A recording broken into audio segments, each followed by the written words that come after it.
everybody. We made it back around to another weekly Weeb news, and I told you all Miss Nerdigans was still alive and that she hadn't been abducted by aliens yet anyway. And as I said, she's right here. Here she is, still alive.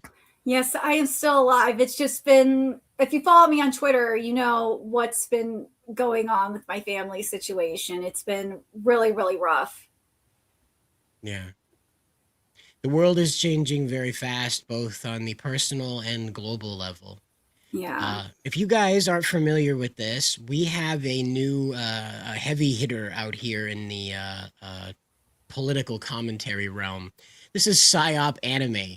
There's no commentary from this guy's own voice here. He went and created this piece by piece. It was released a few minutes at a time. Now he's compiled it into 10 minutes, or roughly 9 minutes and 38 seconds, as you can see, of what's happening in Iran, okay? And it pissed off the Iranian military so much they tried to make their own version of it, and it's terrible. But we'll watch PsyOp Anime's version first, okay? Now I'm going to warn you, this is AI generated. You're going to forget that a couple of times, okay? But it is AI generated.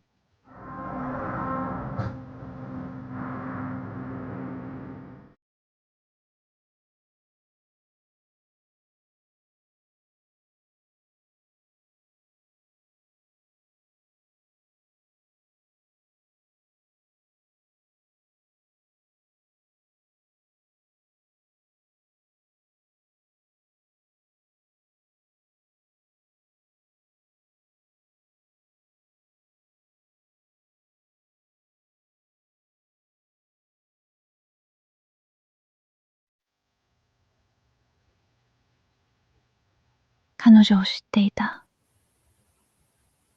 昨日話したばかりだった。話すとき、彼女は笑っていた。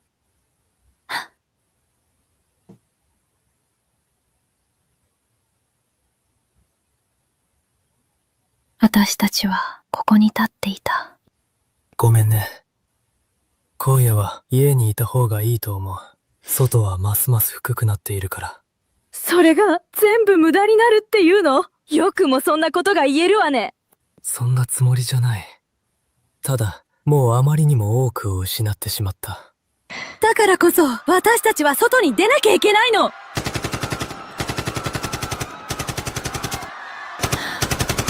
まさか。ハメネイゴやつらだ！見つかった！ Okay. Just to remind you all, this is AI generated by a guy that literally just watched some videos out of the Iranian Revolution as it was happening and decided, I'm going to make a fucking anime out of this. I'm not surprised it's AI. I'm not. It's either AI or just bad CGI. It's one of the two.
It's the lion now. Yeah.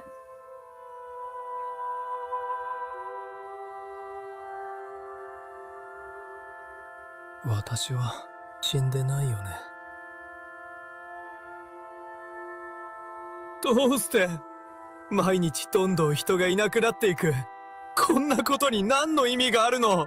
世界は見ているのに誰も気にしない。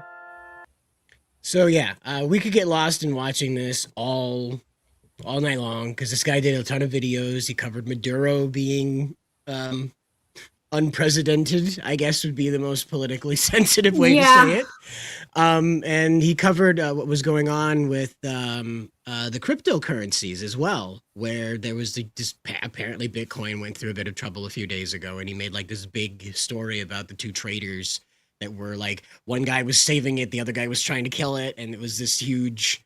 It was pretty cool. Like he transformed all of the sell-offs into like glowing arrows. It's like Byakuya's attack from Bleach, where like Oh, that's sick. yeah, and it's like all the down arrows are destroying the little Pepe Frog soldiers until this bearded guy showed up and created this golden shield over them. Oh, And he's like, God. I am the bottom, and transformed this, created this giant tornado of green energy that thrusted all of it back. Yeah, it was really crazy. And it's all done in this 1980s anime style, right? This retro dark anime, I think, is what the AI generates this from. But And- if it didn't look, it really does look like CGI, really bad CGI, like shit that we'd see for like the Fist of the North Star. Actually, it does look almost as bad as the Fist of the new Fist of the North Star reboot anime. Oh my god, it totally does. And that's saying a lot because that shit is really bad. Well, this is the difference.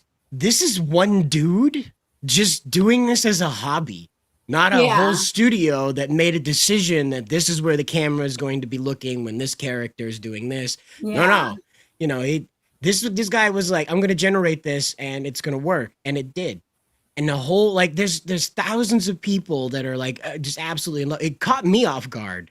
Because this when I was watching the lion walk across the desert there, I was like, no. This has to be some studio that's fucking with people. That's trying to make them think it's AI so they get out of like explaining why they're talking about global politics like this. But no, it's AI generated and it's only gotten better. This is from the early part of this month. Oh yeah. So here's Iran's little callback, okay? So, and it's little. So he's got this and Dude, that is jank. oh, it is awful. It's like the worst Facebook Oh. slop you've ever seen. Now this is like obvious AI. Oh, it's so bad. Oh, it's so bad. That is pure AI slop. Oh, it's dude. absolute garbage. It's the stuff your uncle makes, It's, like your grandpa or whatever on Facebook. I got a subscription to Grok. Look what I made. That's fucking AI. It's finest. Yeah, there's like 7 different art styles present there and all this jazz. It's really Dude, bad. this is AI at its worst. Yeah, it behaves a bit like that, but that's what the thing is that as the AI continues to train on this stuff, it's not going to be too easy to discern anymore. Right now, it's strapping an art style over CGI, which is why it behaves differently than a hand-drawn anime would. Yeah. But for now, I mean, this guy is doing this all on his own, and yeah, Iran responds with Facebook boomer slop. Yep, that's what it was, and it's so surprising, honestly, because the thing that caught me off guard about what PsyOp Anime was doing is that he created his own intro video. This blew me away. This is all about controlling the narrative, and you can see the AI in this, but this was like December 4th is when he made this.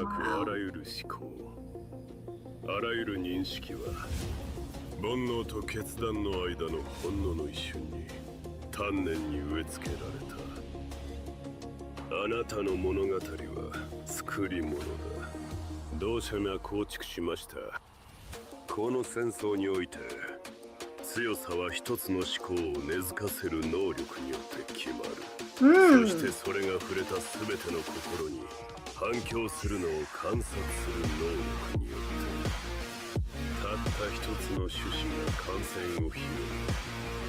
The Kennedy assassination in anime?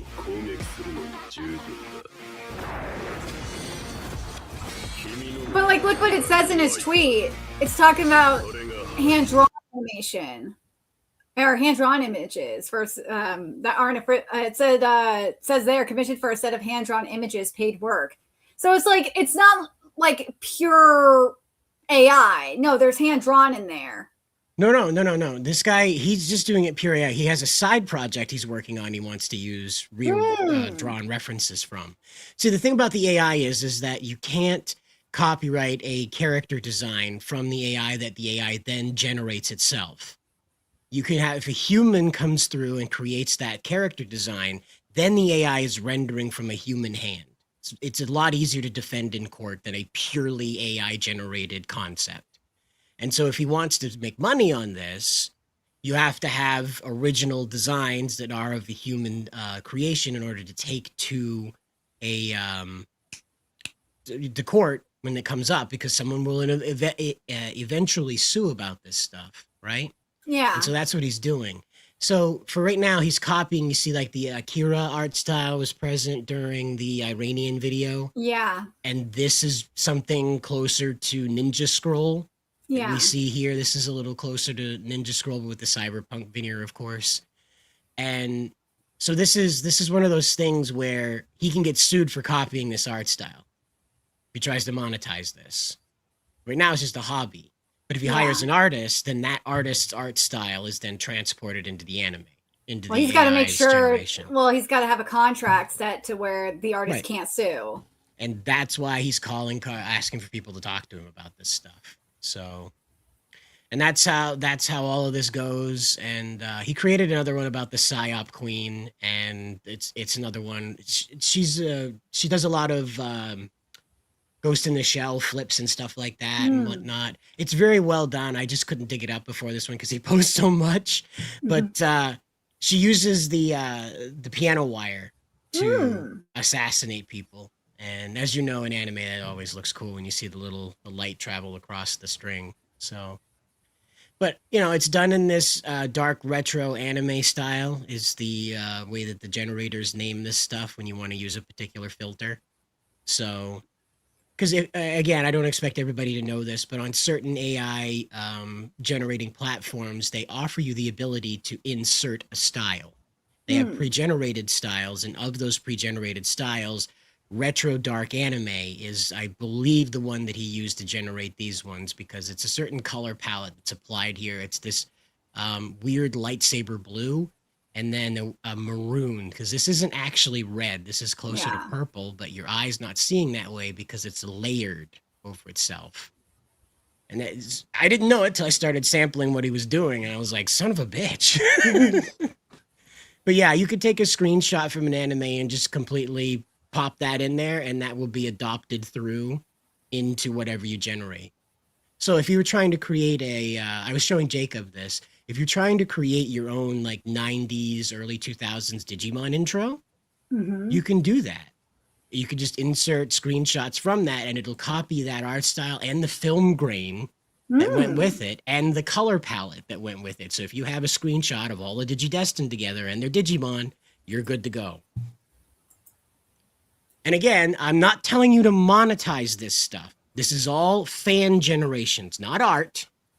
Not video, fan generations, okay? That's a very important terminology to put here. Well, certain people are calling it themselves AI artists. It's like, no. Don't do that. Don't do that. No, you're not an artist. If you're using AI to like enhance your existing art, that's a completely different story. But if you're just straight up generating art with AI and then calling yourself an artist, no, you're not an artist. No, it's not. I don't even think that that's the way to look at it either. If what you've created, if you will, has come from an AI, it's a generation, and no matter what it is, music, video, like art or whatever, just for the lack of another term, it's a generation. And that's how you keep that ego in check, when people out there running, oh, I'm an AI artist. No, you generate things, friend. You generate things. Even if you put your own art style into it, you are still generating things, okay? It's very different. If a painter went and scanned in their own painting and put it into the AI, just as I've explained a few minutes ago, put it in that style modifier and just generated their own stuff out of it, it's legally defensible in court, but it is not art. It is a generation. It's very simple. And that's why I generate a lot of music. I don't consider myself to be an AI musician. It's cringe. But you know what isn't cringe is addressing slavery and human trafficking in No. Digimon. Dude, Digimon Beatbreak has, especially in this core, has been insane. The previous week, we had PTSD with using Commandramon and his partner, who were fighting on the front lines, doing, well, not just that, doing really shady stuff for Tactics, which is the enemy organization that they're dealing with right now, which is a branch from like the New World Order, so to speak, or the world, just how the World Union. That's the name of the organization. And then for this, though, for this past week's episode, we saw the Digimon slave trade in effect. And yes, that is a mini Togemon. There's a lot. Yeah, very mini Togemon. Yeah, we saw Elecmon up in there as well. Like there was a lot of Easter eggs for Digimon. And then then we got to finally we got the first dark Digivolution of the season. It wasn't Tomoro though. It was the self-proclaimed genius Rido. Is it this one? Yeah, that's this one. It is freaking beautiful. Oh, Digimon's human with them. So that's why it's not only Digimon trafficking, it's human trafficking too. Naturally, why wouldn't it be something absolutely terrible? Do they go back to Primary Village in this one? Or? No, not that we know of. Geez. So it might be just straight up deletion. Wow, that's crazy. So like the person that's doing the series composition for Beatbreak is Ryota Yamaguchi. And he works on like the script for One Piece. He did the script for Digimon Savers, Metabots. Like he's done a lot of really good work. So that's why the series is allowed to be really, really dark. It seems to be that they are trying to entertain an older audience with this as well. A bit of that going on. Yeah, that's what the director said, that Beatbreak was targeting more so the older audience that grew up with Digimon. We have some more Beatbreak information. It says, someone said they go back to the Sapatoma and you have to get lucky to get your Digimon back. That's going to be interesting if they even can get their Digimon back at this point. Is that like some kind of TARDIS? That's like what the Sapatoma is basically it's an egg that you get, and the egg basically controls like your vitals and everything and sends their information to like the government and stuff. And if you have like an abnormal e-pulse, then that's when your Digimon hatches out of it. But you got to get really lucky though. Okay. Well, maybe Tinkermon will go again, right? For next week's episode, there's Greymon. That's Greymon for sure. Everyone's freaking out because Greymon is making possibly making a debut in Beatbreak. A Greymon, anyway. A Greymon is, Ty's not up in here because this is set in the future, like a post-apocalyptic future. There's probably a little tiny Greymon too. I mean, we had a teeny tiny Togemon, yeah. A little tiny, like an Agumon-sized Greymon. I could see Ty like, what good are you? You're not even any taller. Dude, we're going to have another Dark Digivolution with Rido. Dude, you got your ass beat because you couldn't control your Digimon, and you're going to have another Dark Digivolution? You can't control your damn Digimon already. I think that's kind of the point, is that like the rage that fuels these transformations is uncontrollable. Well, yeah, because your Digimon is tied to your first of all, in this season, your Digimon is the reflection of yourself. Right. And similar to like what we saw in like Tamers and in Adventure, if you have a lot of dark emotion, then that's how a dark Digivolution happens. So that's what we're getting with this. It's really, and everyone thought, including me, that Tomoro was going to be the first one to get the dark Digivolution because it was kind of like foreshadowed in episode 3 that it would happen, but no. But yeah, it's definitely worth the watch. We're going to be at episode 20 this week. And man, I'm really excited to see what we're going to be getting, especially since at the end of this week's episode, we found out that Glowing Dawn, which is the cleaners that we're following's name, that their info broker has ties with the person who was running the slave trade, who didn't get busted, but the white woman who was running the slave trade for him took the fall. Huh. Well, what a surprise, And of course, like we were saying, it's a little opportune with the timing, of course. Yeah. Wouldn't you know? And there was a black Digimon. Digislaves. Yeah, there was a black Digimon that was getting sold on the open market too. So it's like, wait a minute. Japan, cool it, man. Jeez, no chill. But yeah, Digimon slaves, Jacob. That's what they're doing now. Digislaves. Apparently, the Digislave trade. Apparently, you just can't enslave the Digimon alone. They have to have their human companion so that they're capable of all the Nito Bandito stuff that goes with the E-Pulse. So yeah, Beatbreak is going to be like, I think it's 50 or 54 episodes. But unlike Ghost Game, we actually have a good story with it. Well, this is one question that I have, though, about this, because I'm not sure that this is going to come through with these new additions, with Prime Video VP saying that Ghost in the Shell and Fist of the North Star, like we were talking about there during the PSYOP anime, lead Amazon's plan to become the preferred destination.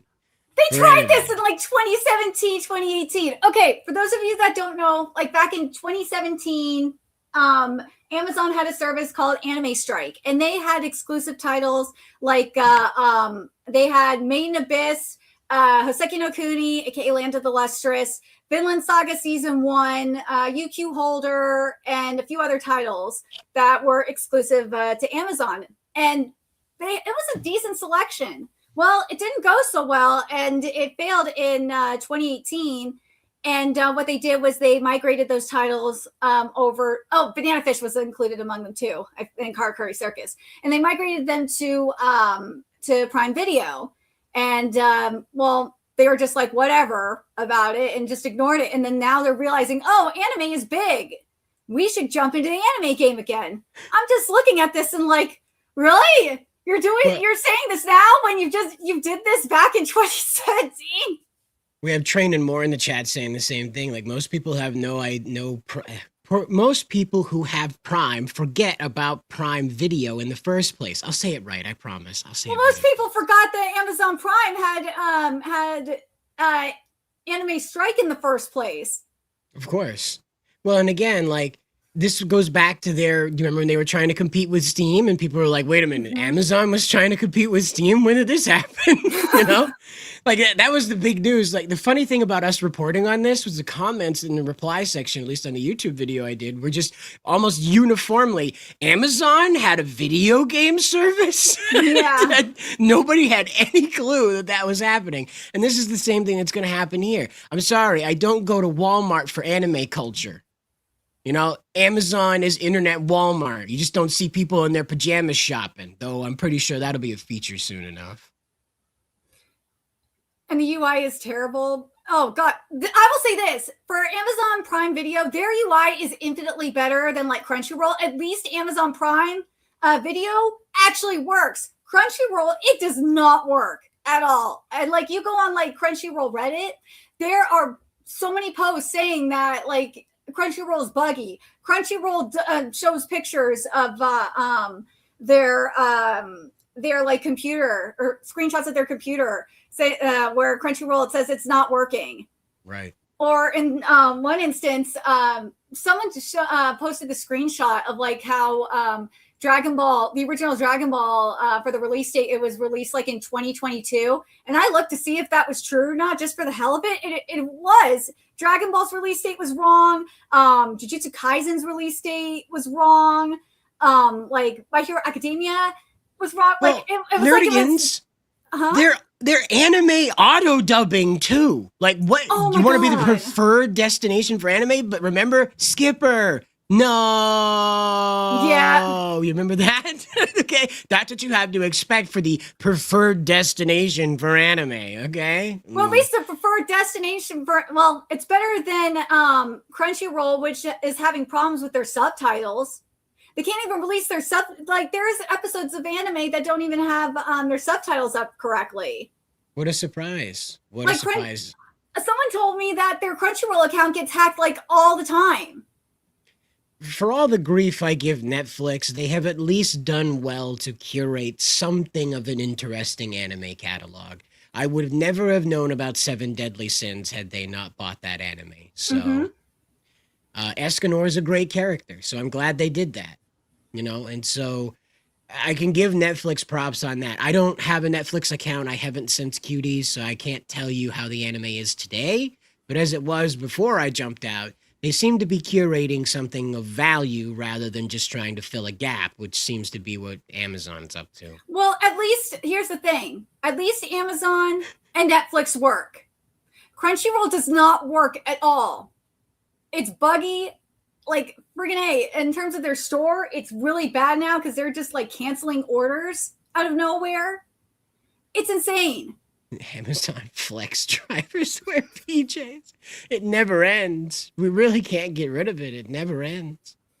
But that's this is one of those moments though where we saw this happen with comic books. Everybody had to get their own comic book franchise and make their own comic book series, whether it's Remember Amazon had Comixology too. Yep, and then that was a mess. It seemed, again, this mad rush to get a hold of the thing that the market is paying the most attention to this week always leads to these stupid ideas that they end up hatching up. Like, oh, this anime was very popular when our prime demographic was younger, so we'll go ahead and just revitalize that for no apparent reason, not involving the original team whatsoever. We're just going to steal the name and art style.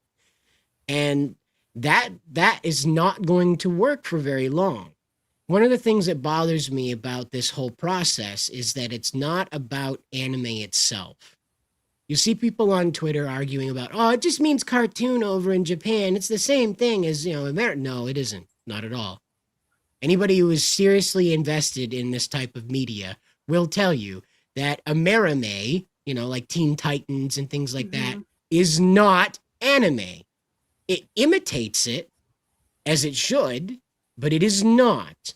It is not to say that anime is so specific that only certain people in Japan can make it, or that it is like a special carrot that grows in the ground of Japan. It is that anime relies very heavily on the culture of Japan to be successful. This is what we appreciate the most about it, is the in jokes, the in attitudes, the Japanese perspective on Japanese life. And that's what makes the animes so interesting, is because they translate parts of Japanese culture into forms of entertainment. Ghost in the Shell is born out of the rapid industrialization, the rapid corporatization of Japan, Japanese miracle, and its eventual collapse. That's where that comes from. You're going to struggle real hard to find a parallel to that in the modern USA. You have to go back to the 70s during the gas crisis to have any kind of parallel to that.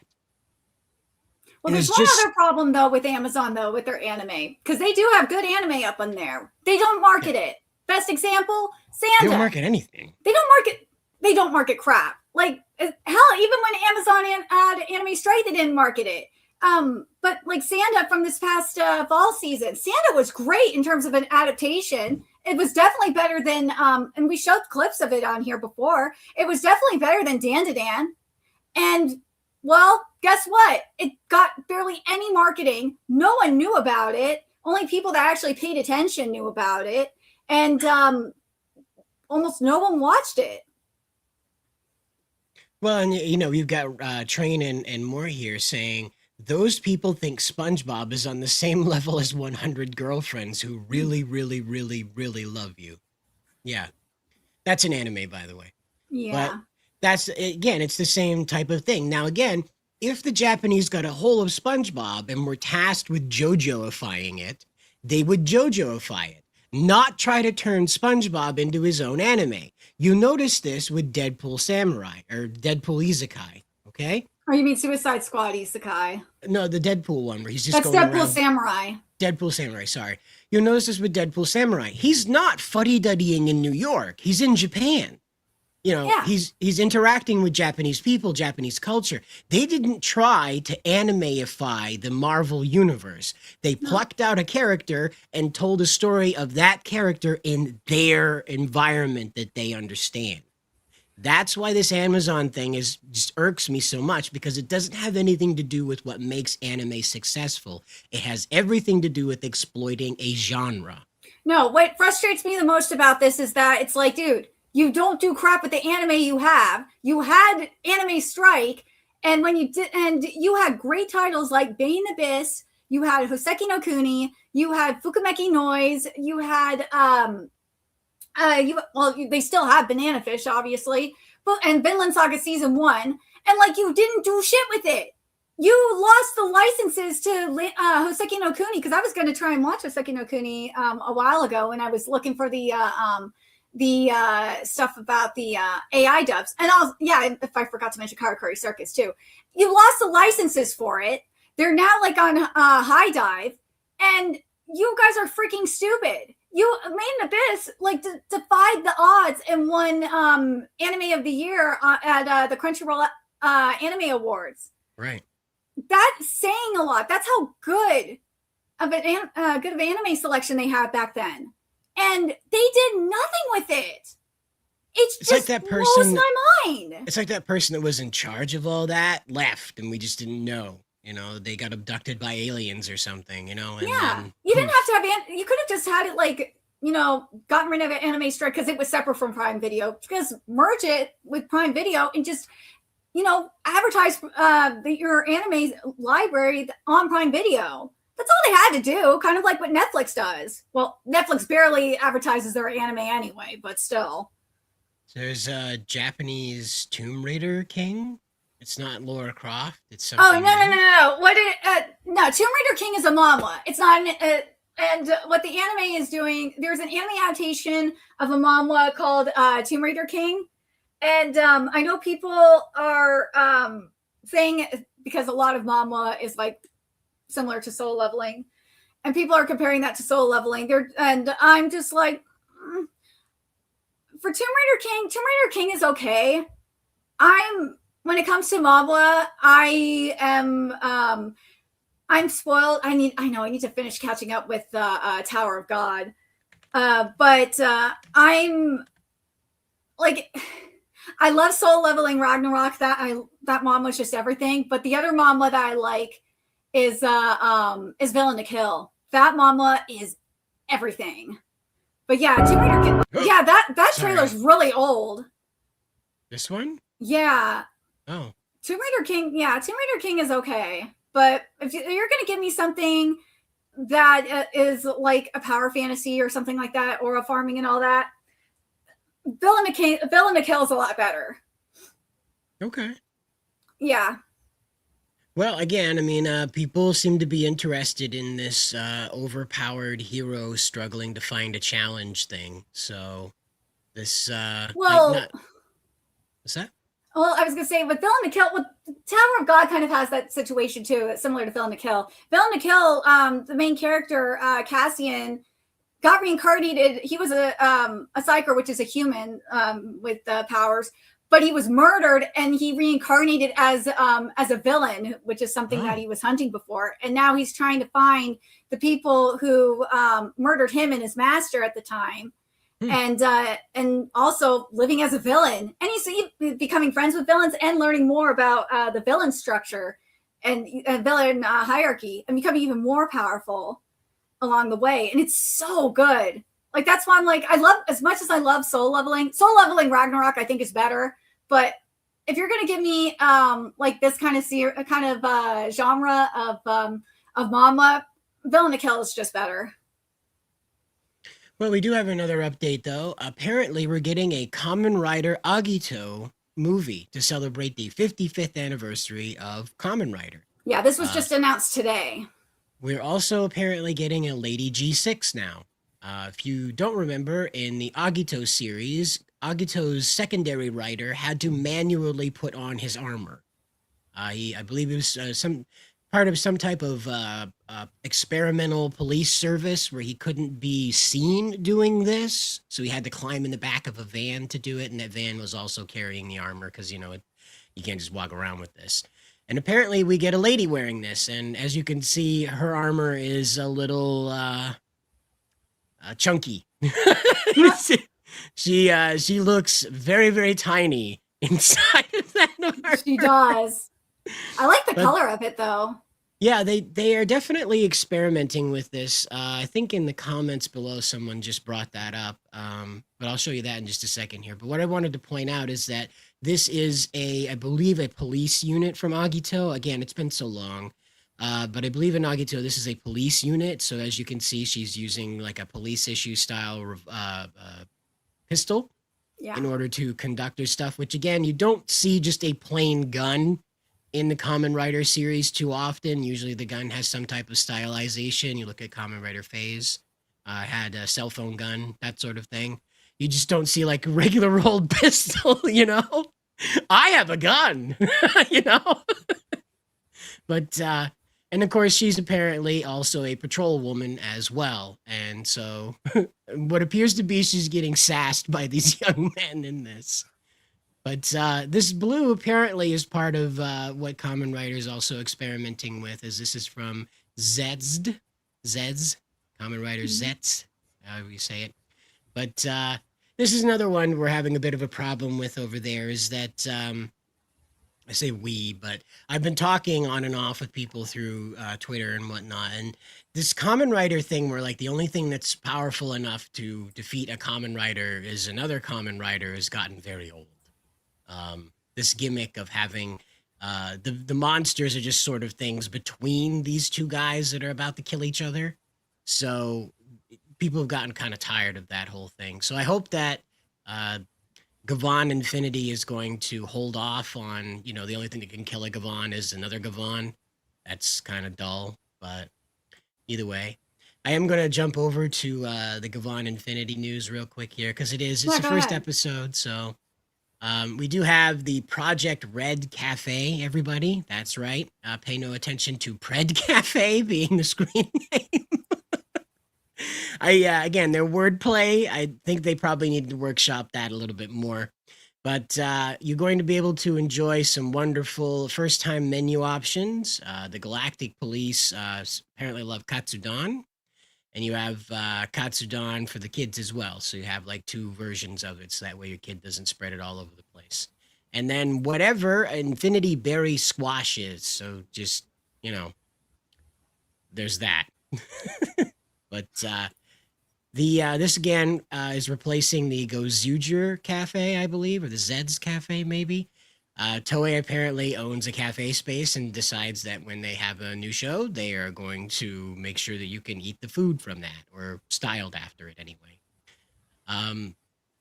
The Bandai has also released costumes. So if you're interested in being walking around, being dressed up as the main characters or accessory characters, the hero side anyway, of Gavan Infinity, you have that ability now too. I've never seen this before. Have you seen this, Nerdigans? No, I haven't seen that. No, I haven't seen like a show launch with like a complete cosplay line the same day the first episode lands. So... No, that's rare. Usually it's like, like a couple months after. That's when you start seeing like the cosplay stuff. You'd hope anyway, but again, we're dealing with a very experimental Toei at the moment. Nothing really says that more than the epilogue that happened here. So I'm obviously not able to show you guys, scene for scene, that sort of thing. But we are seeing a decided difference here. In the epilogue explaining, some of it anyway, encapsulating some of the conflict, you have this Maku mothership that showed up, and it's apparently going to descend across on this planet. Again, we're not exactly sure what this collapsed space is in the story, but what's clear is that it is some type of transient space that you use to go between universes. So you have them releasing here, and they're headed down with their kooky wooky little bird ships. They're like bird heads. You see it? Yeah. They're bird heads that have like weird little guns on top of them. And of course, the Gavans respond. And what was interesting about this is that there are several different Gavans now. What apparently happened, I'm trying to skip to it without skipping over it. There it is. A little bit more. There we go. So we apparently had a purple Gavan, a bronze Gavan, in addition to gold, red, and silver. Okay. What is unclear is exactly what happened to bronze and purple. So undoubtedly we're going to find out, obviously, because that's the way the system works. But we also, I'm just trying to dig it up where, okay, so gotta get the link. Sorry guys, live production, you gotta love it. But we also have the transformation sequence. Oops, skipped ahead a little bit there. So this is a little new. Sheridan has been the character that used the gun to transform in the past, and apparently they've melted that into Gavan Infinity. And this is now a very interesting problem to have, I guess. I'm not exactly a fan of it, so let's see if we'll get taken down for showing this part anyway. So there you have it. He's about to transform. He presses the trigger, says the magic word, and ta-da, this happens. So the electroplating is what they call this when he transforms, and it's supposed to happen in a millisecond, is what they say, is when this happens. So I'm trying to skip ahead to how this works. So he's loaded in the Morgear battery, this doohickey here, and this doodad goes in the back of the gun. And he does the fancy thing, and then here's what confused me, and this, I was like, it's not AI. They're not using AI, but why is the gun in the background? And then also in his hand. How'd that happen? It's just, wait a minute. The gun is the background, but also in his hand. And like I said, this electroplating thing, he has a bunch of sparkles going around him, which, I don't know, this felt a little magical girly, honestly. I was like, oh boy, Madoka's going to show up any second now. But the electroplating is also very basic. This glittery stuff with, oh, do you remember how the Transformers transformed in Extinction? Where they gave up on trying to make the machines fit together, and it just turned into a bunch of metals 3D bullshit that flew through the air. Yeah. That's what happened here. Is they were just like, let's just make the process of his armor forming on him just look like a bunch of shit flying through the air. Why not? Now you'll see he has this lighting effect on the head here. This lighting effect. It has to do with how the power of the Morgear interacts with them. I think I have a screenshot. There it is. Just a second. Live production. Gotta love it. But yeah, the Morgear has an actual effect on the suit. So this is Gavan's helmet. This is his Morgear. So when he's using the Morgear of Rage, which is his, Gavan Infinity's patron, I guess, the most in line with him, I guess, the partner emotion. I don't know what you'd call it, but it's like his primary power is the power of rage. And to be clear, it's not just like he hulks out or anything like that. It's that he has this idea that helping people requires getting pissed off about it. Not that he doesn't want to help them. He's pissed off that he has to go out and hurt and defend people because there are bad people doing things. And so that's where he gets his power from. But that's what was interesting to me was this lighting expression that goes on with the head. You see this when he does the Gavarian Blade finisher as well. And it just became very, I guess, iconic very instantly about this, that this is what separated it from Sentai, is it had sort of these, some argue unnecessary changes, but also I would say it's very unique, honestly. I like it. We also met the Morgear, and they are just Gochizo. If you're not familiar, in Kamen Rider Gav, when he created a new power, he was a part of a very particular type of mutated human. And so he would be able to eat things and create a power out of them. Well, that little power-up had its own little personality to it, and they were most of the time mischievous.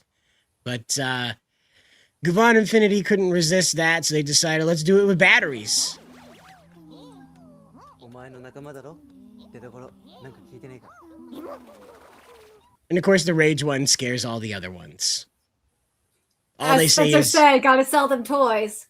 "Yeah, it's true. It's true. Gotta sell them toys." Yeah, and boy, this one's probably the most forced of them. So throughout the first episode, the Immorgear are running around, and it's not like they're Pokemon or anything, but you see a couple of them, and they have their own personality. They can move themselves around independently from humans, and they have the ability to drain your emotional energy and use that to power up a Gavan attack. So all they say is emo, by the way. So, I picture just a bunch of them bullying the emo kid on the bus, right? There's just a bunch of them just shouting emo at him. But they're very cute, Javier. But the problem is that Gavan Infinity kept marketing itself, or at least the people around it, talking about the production of it, were saying that this was a more mature representation of what they wanted to do. And it, apart from just a couple of scenes, it just doesn't feel like it. It just doesn't. If anything, this feels a little more childish, The oversimplification of the problem at hand has been one of the things. The other thing is the Immorgear are not serious. That's one of the problems that I found with it, is that they're sort of jokey. Gavan uses one called Throbbing, and it has nothing to do with genitalia, or at least we're led to believe anyway. But it's one that whatever you shoot, when you load it in the gun and you shoot an opponent with it, it makes them have an intense, loverly reaction. Not like Cupid's arrow where they want to fall in love with you, but they're having an intense, loverly reaction that causes them to be physically incapable of continuing the fight. And I was like, that's fun. That's great, guys. I'll see you later. It's just a little too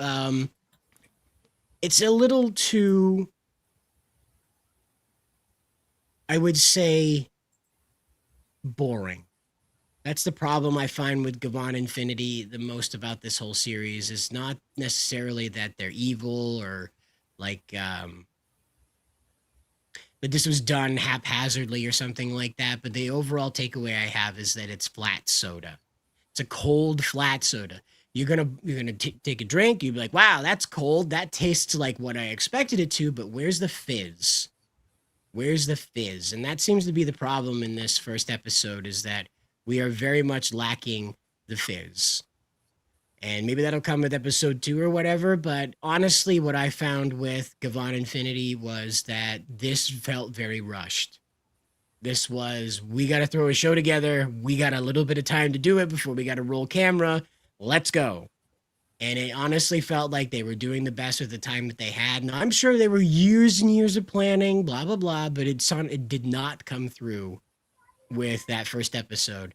This felt like they had maybe 8 months to put together a full series. This is only 23 episodes, by the way. This is less than half of a Super Sentai series.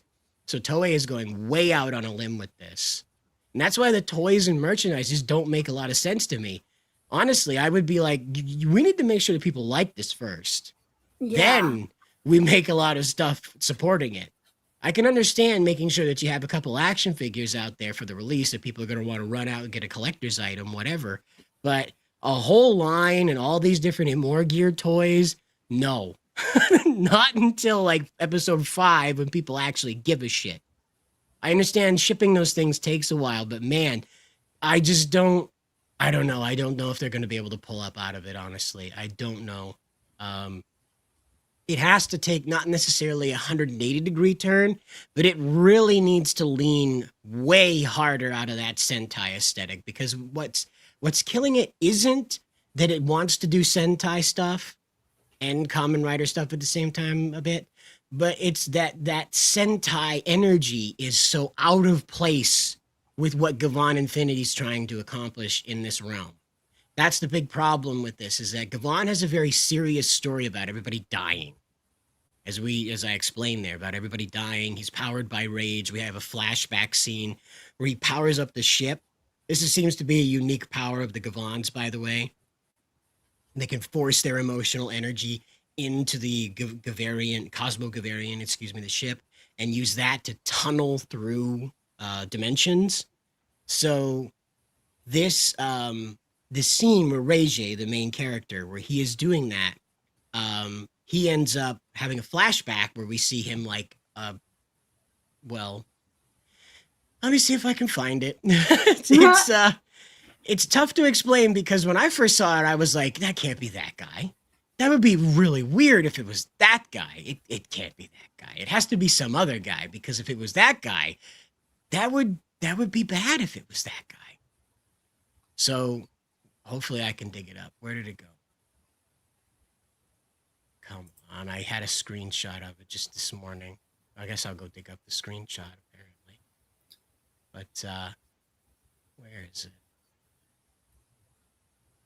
Sorry guys, it's live television, just trying to make sure that I have the clip, and it is taking its time to surface. So, oh, nope, here it is, okay. So, again, we might get taken down, we'll have to wait and find out. But, so this is Reiji powering up the Cosmo-Gavarian, the the D-jump drive in order to go through the next universe. What you see is he's forcing his rage energy through this, right? But in order to get to that point, he has to piss himself off. And he has a flashback to holding Hitler. Oh my god. Here it is, and it's Hitler. Oh my god. I was like, holy shit, Japan. Holy shit. Not Hitler. You know what? So I kind of like what I was saying about thank God certain people are not watching Digimon Beatbreak. Thank God certain people aren't watching this either. Yeah, right. You know, like I made a joke at the beginning of the video today where it's like, it can't be that guy. It can't be 1930s Germany funny mustache guy. That would be really weird, right? You know? Yeah. It's just hilarious to me that Gavan's holding Hitler in his last moments. Like, dude, what the hell? It's crazy. Oh man, the language barrier protects us from so much stupid bullshit that would come out of this. But when I saw that scene, I was like, wait a minute, what? What kind of space sheriffs are these? Oh my god. I'm just like thinking, right? Space Hitler. Dude, I'm just like thinking, thank God that that certain series are gate capped. Yeah. That we need to gatekeep more. Harder. We must gatekeep harder. No, you are not allowed to enjoy Gavan Infinity if you're from the West. You have to enjoy it in secret. But that's crazy. In order to power his ship, he has to remember Hitler's final moments.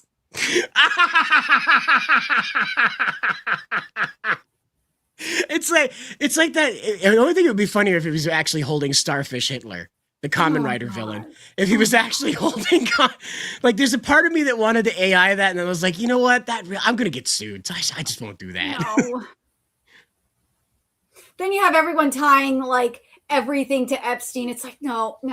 Yeah, right. Like, what are the space sheriffs fighting again? But we'll talk more about Gavan Infinity on another day when I have some more time to think about it. I watched the one that was raw, so I didn't get the subtitles. Yeah, so I got to go back and watch the one with subtitles so I get some more context, so I understand exactly what the monsters are manifesting from and whatnot. Because it's a little confusing at the moment, but I don't hate this series. I just really wish that it would pick itself up out of that the weird flat soda energy that it has. It tastes like what you expect. I don't think it's slow burn. It's just, you ever watch an anime and you're like, it was almost there. Like it kept winding itself up to deliver something, and it just never unwound. It never, snapped. And that's what happened with Gavan Infinity. It just kept cranking up, and then it was like, bye.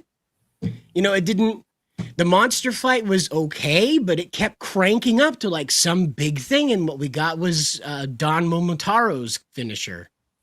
So yeah, I know what you mean. Yeah, I guess maybe what I'm trying to say is it doesn't have its own personality. It's trying to Sentai pretty hard, and it's doing it a little too much, maybe. Maybe that's the problem.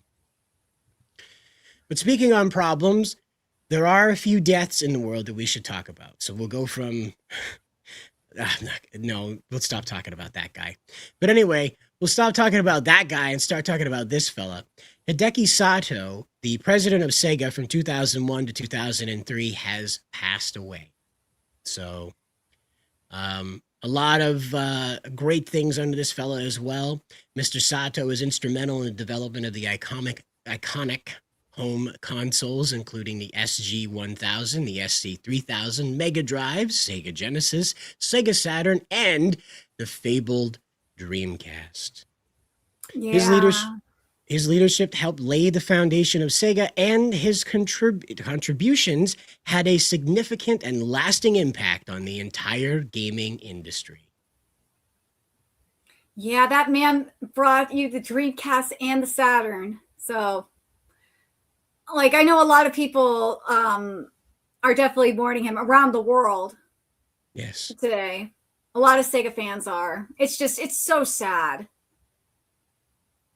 And yeah. You see more of it, though. You'll see more of it over time. This one was surprising, though. We had the announcement of the passing of Shutaro. That one was really sad. Yeah, it's really, really sad because this is the second death from cancer. Really, really sad one from cancer in the past week, with James Vanderbeek dying from colorectal cancer. At like what I think he was 48. Yeah, he was 48. And here Shitaro is dead from pancreatic cancer at age 52. Pancreatic, for those of you that don't know, pancreatic is one of the worst cancers that you can get. Pancreatic and I think brain cancer are the worst cancers that you can get. Yeah, they're pretty difficult to shove off. They're pretty difficult to conquer as well. So you can't. They're incurable. You can't conquer them.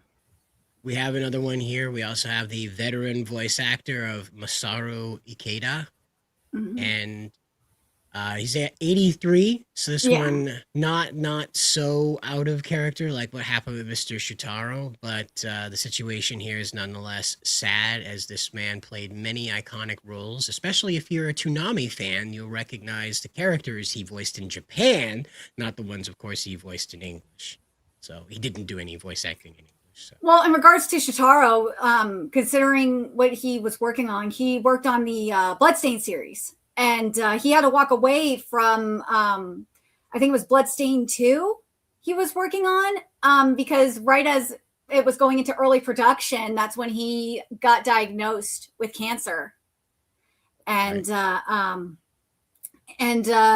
I'm hoping, because Bloodstained 2, I think, came out in what, like 20, it's coming out this year, or it came out in like 20, no, it is coming out this year, the Bloodstained that he was working on.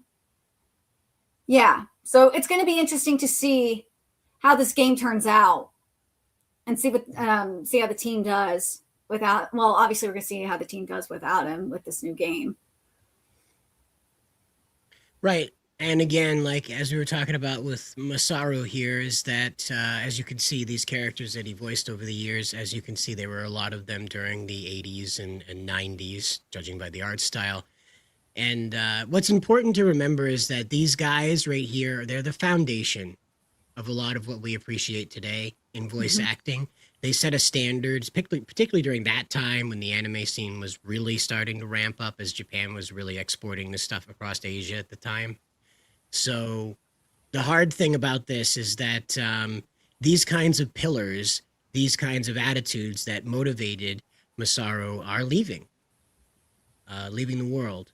Different type of voice actor is out there. Not that they're bad or anything like that. Not that they're any less driven. Not that they're any less standard. That they have like their own, passions that they work into their art. But this kind of experimental attitude that made voice actors like Masaru so important to the media coming up is lost. There is now a way to do it, and thanks to him, of course, there's a way to do it. But the attitude that drove him. That drove these other voice actors about really trying to go different directions, different ways to express. Because again, this was a very, I would say, it's not brand new. The voice acting obviously wasn't brand new, but during that time is when like the foundation of what we like in anime really got started, especially in the voice acting realm. And it's sad to see these giants, these guys that really set the standard that we have now, leave, because with them leaves that experimentation, as I was saying. So what makes me sad about all this. They can't live forever, obviously, nor should they. I'm not advocating for that, but I really wish that they were allowed to stay a little longer to teach more people how to do what they do so passionately, as we've complained a lot about on this show, with the American voice actors being vastly less passionate. Not I mean, all look of at them, obviously, well, but I think the gaming industry giants dying is a lot sadder considering look at where we're at in the gaming Sure. industry.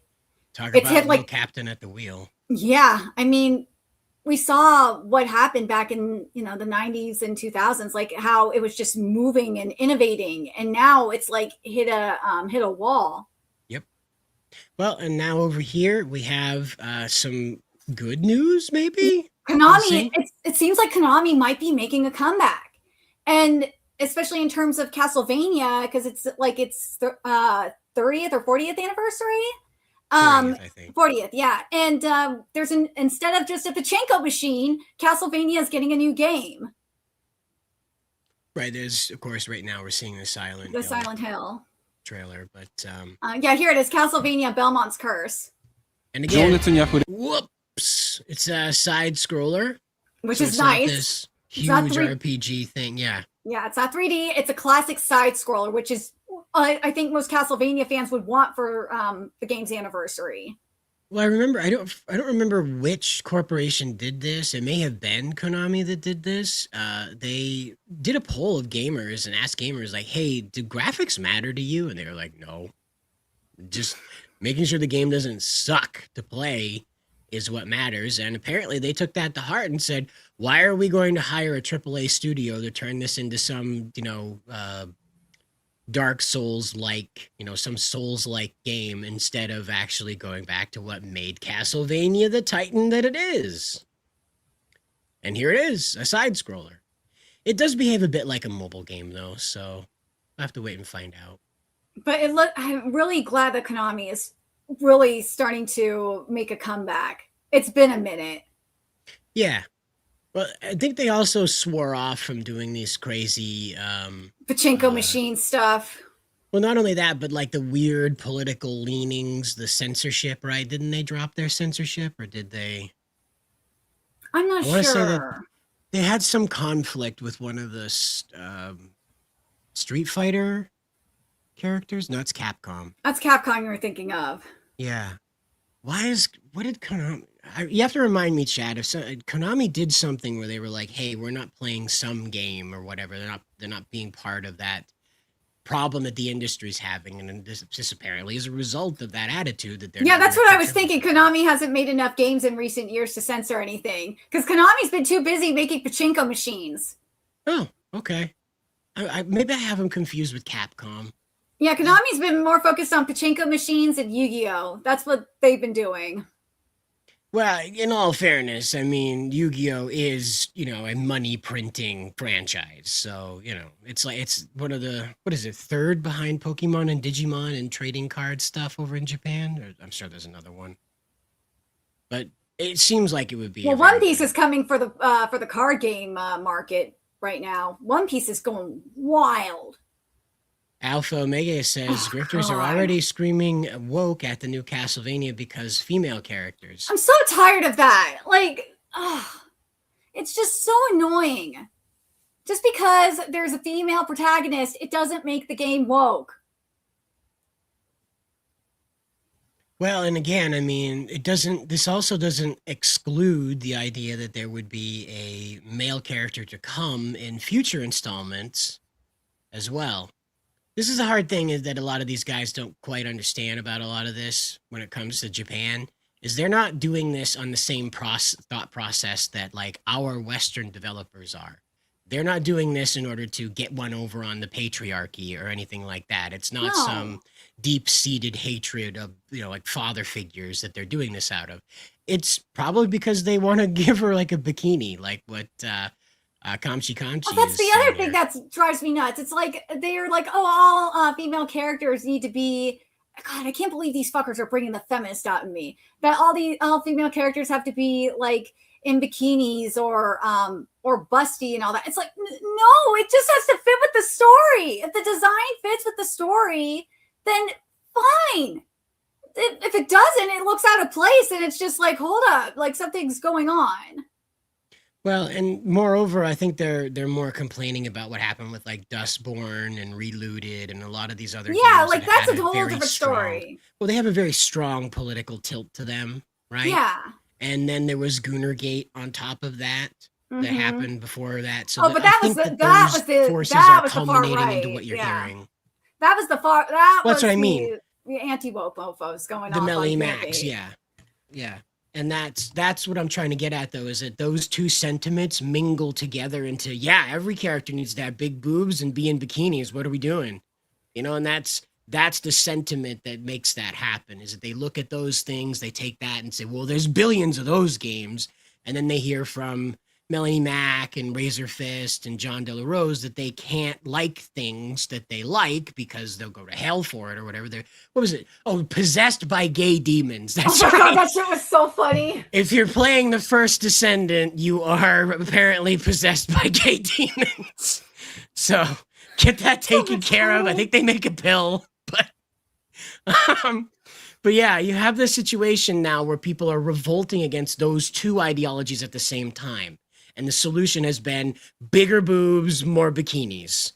And that's, until the market corrects itself, like we just saw with, what is that called? Horizon Hunters Gathering, I think is what it's called. Yeah.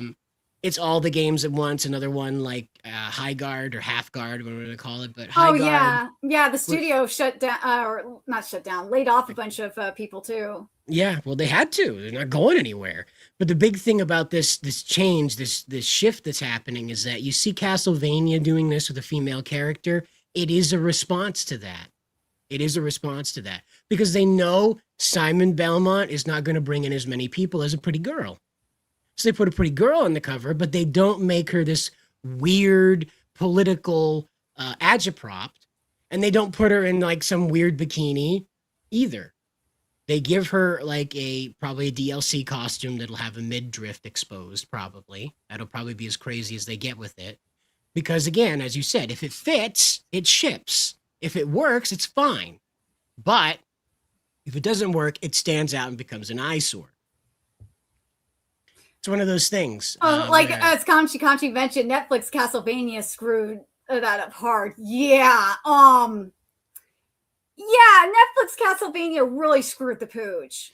It still is. People are still talking about it. But like I was talking about with the boobs thing, we have this from Koei Tecmo, and they're advertising Dead or Alive. The new a new entry in the Dead or Alive franchise is coming. I'm so excited to see it, especially since I don't think they're going to censor it because there was a big pair of boobs being advertised. Yeah. And like I said, it's a risk. Yeah, there it is. We didn't even get her face. There was like, who It's it just is. boobs. You know who this is. You've seen enough, But that's, I'll just put that up for no reason at all on the camera, of course. Like, who would just not leave that there? But anyway, hey, it'll get viewers, okay? But the situation is that this is what we were just talking about, is that response to that Goonergate nonsense, and then the third wave, fourth wave feminists, whatever, that want to turn every female character into a refrigerator. An ugly refrigerator at that. It'd be fine if they was some pretty big chick, but they don't do that. They make them as uggo as possible, and they're like, you'll like it, or you're a sexist. No. You see, you remember a lot of the male characters, I think all of them, maybe the Japanese protagonist characters had a few that were deformed or whatever, but like Dante's a hot guy that walks around with no shirt on. Mm-hmm. All right, Shep from Mass Effect, you got a pretty heroic jawline to him. Even the brief couple of seconds that we saw John's face in Halo when they were undressing Master Chief, yeah, he's a pretty good looking fella, you know, despite for the fact that he's like hermetically sealed inside of that suit for years at a time. Yeah. He's a pretty good looking fella. And this is the problem, is that they're like, oh, wow, you know, male characters aren't bullshit, they aren't. Bullshit, they aren't. Goku spends most of his career as a fighter shirtless. What are you talking about? Half the advertising material for Dragon Ball could be easily confused for a yoi anime. All right? Calm down. But this is where we're at, is the hatred of that sentiment has brought this audience to the point where they're like, I don't need to see more of this character. I have seen her boobs. I have seen them move in 3D. I want to see more of it. Tell me how much I have to pay. And that's the bar for success now. We see a lot of these games coming out right now that are the romance games. Yeah. And they're cranked right up with that. This is what I think is funny is you see these people talk. We see it with the I think it was Kotaku or IGN that had like the reviews on the furry romance simulators, and they're going the hell off on them and praising them, and then you see them like talk about like the human characters, female characters, and they're just saying, "Oh, it's for the male gaze." I'm like, wait a minute, you're fine with all these furry female characters showing off their assets, but not a human? What is going on here? Well, and again, like this is part of that whole capture the culture thing, like what they're pointing out right here with Alpha Omega saying, then you have weirdos like Kingman Lee who claim that Frieren is actually secret Christian anime. Japan has no reason to make it a secret. Okay, there's no reason, because again, like you're explaining, you know, there's no reason to make it a secret. I'm not calling you it's Kangman's situation. Is that he's convinced himself that because Frieren does not display, the anime itself does not show demons in a light in which they are the good guys, or when it does, it's not for very long. The majority of the time, demons are not being saved. They are not being told that, oh yes, you have, your backstory is tragic, you can join my team and be friends with me, most of the time. The situation that a lot of the guys on the other side of this, right, like Kangman Lee, they're desperate to try and create some cultural symbiosis between their beliefs and the popular culture of anime. And that's what leads to that. There's one problem. They pray to a goddess. They don't pray to Jesus. They pray to a goddess. Well, like I said, I don't agree with him, but that's what Alpha Omega's pointing out, is trying to force that attitude in here to create a, you know, cultural symbiosis between, you know, Western Christianity and Frieren. Trying to force that because this is a popular thing is no different than what the feminists do when they say Sonic would kill you. Sonic would hurt Donald Trump because he wouldn't like Donald Trump either. It's that same thinking of this fictional character believes the same thing that I do. You know, and it's hard for people who can't create culture to deal with that.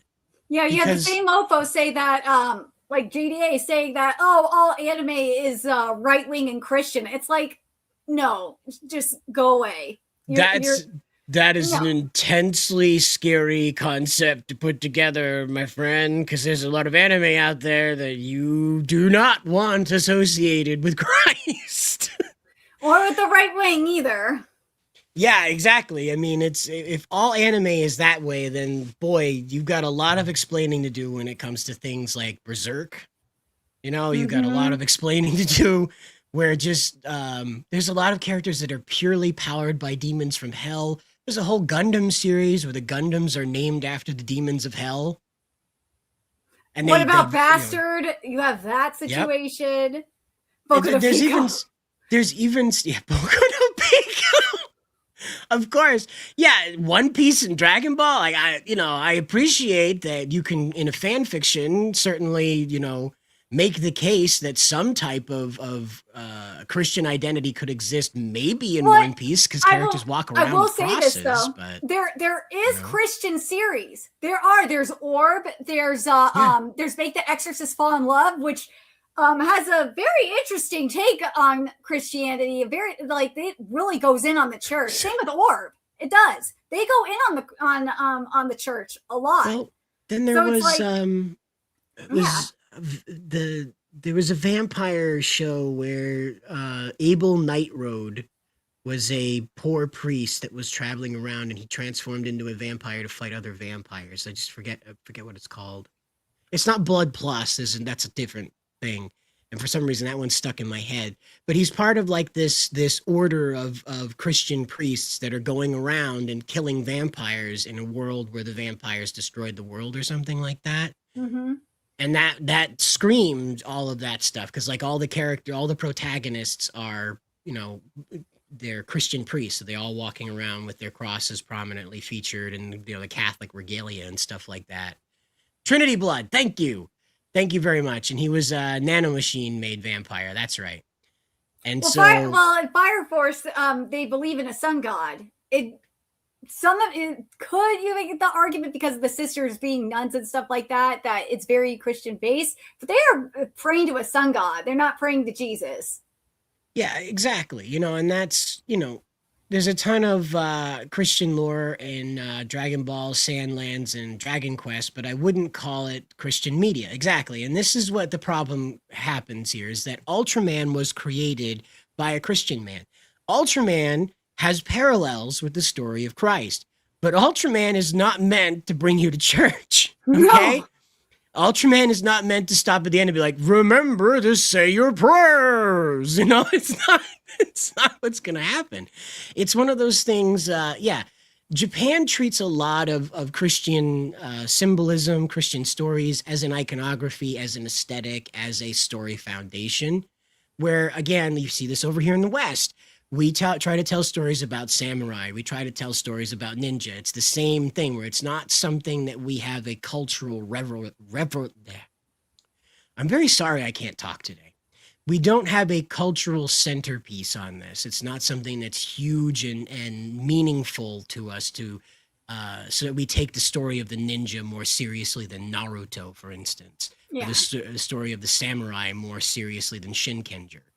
Whereas over there, it's the same effect with Christianity. While Christianity is a real thing, obviously, just like the ninja and samurai were, while Christianity is still a present thing, unlike the samurai and the ninja, it's not to say that samurai and ninja don't exist. It's that they're not doing what they used to do. Let's put it that way.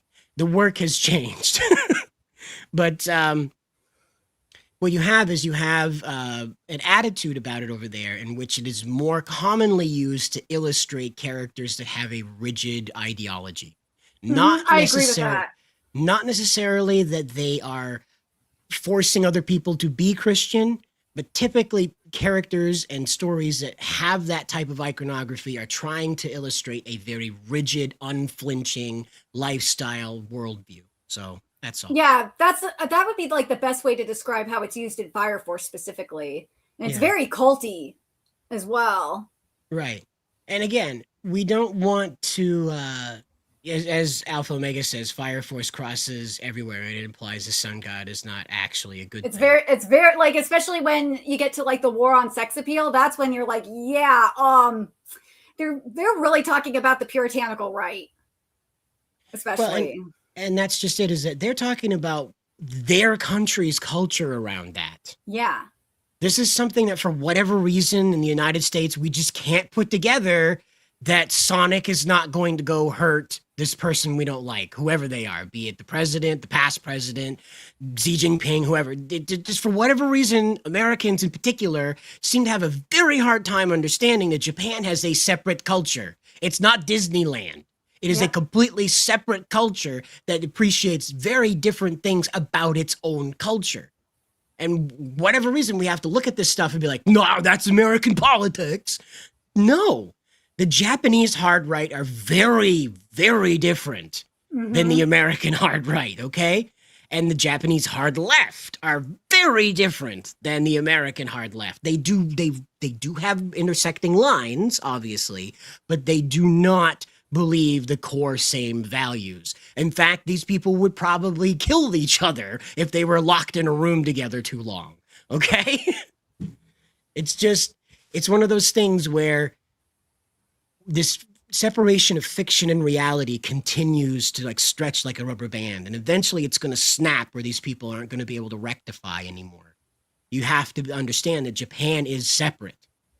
What you see in My Hero Academia has fuck all to do with what's happening in New York or California or Florida. It has nothing to do with that. Actually, a better comparison would be like what we saw, what we're seeing in Drama Queen. Because remember, for those of you that don't know, Drama Queen has an undertone of about, it's a commentary about colonization. And this past week's chapter, because we're getting into the second part, yeah, it kind of makes it a little bit obvious that it's more so about like Chinese and more so Chinese than Korean immigration than anything else, because what happened was a virus started spreading, and it's to the point where they have to like, stay inside and mask up, that kind of thing. And it got to the point where the aliens took advantage of it and they overran the city, or Sinu City. And one of the characters, Haru, said, it now feels like that we're the aliens in our city now. And people are like, oh, this is like, some people in the Manga Plus comments were saying, oh, this is like how the Europeans colonized the Native Americans. It's like, no, it's not. This is China. This is COVID. Nothing else happened on Earth but American history. It's like, no, like, and it happened, this virus happened because of Namamoto consuming aliens. Like, that's how it seems like anyway, because it's caused by like black liquid coming out of her eyes, or out of a person's eyes. And that's from, obviously eating aliens, which is, remember what happened with Corona-sama? It came from consuming bats in the market. Right. In China. So it's like, as soon as I saw that, I was like, dude, you cannot deny that they are not talking about Chinese. They are. That's what this is. But the West can't accept that because they have no footing in what China even is. All they understand is China has like cool cities at night, and they make all the McDonald's toys. That's it. They don't know the history of China, why China is a threat to the region, or even historically, like not even in this era, like even before World War II, before World War I, they have no idea the thousands of years of conflict that have happened between these groups that informs those types of stories. They just don't. Try to talk to like the average anime fan about the kingdoms, not just the anime, but the actual dynastic kingdoms of China that largely shaped what goes on in that region. They don't. Nope. No interest in it either. Drama Queen, so you guys could see what I'm talking about here. So this is 18 months after the attack of between Kitami and Lily. This is 18 months after. The aliens have taken over. They have to wear these glass bubbles on their heads.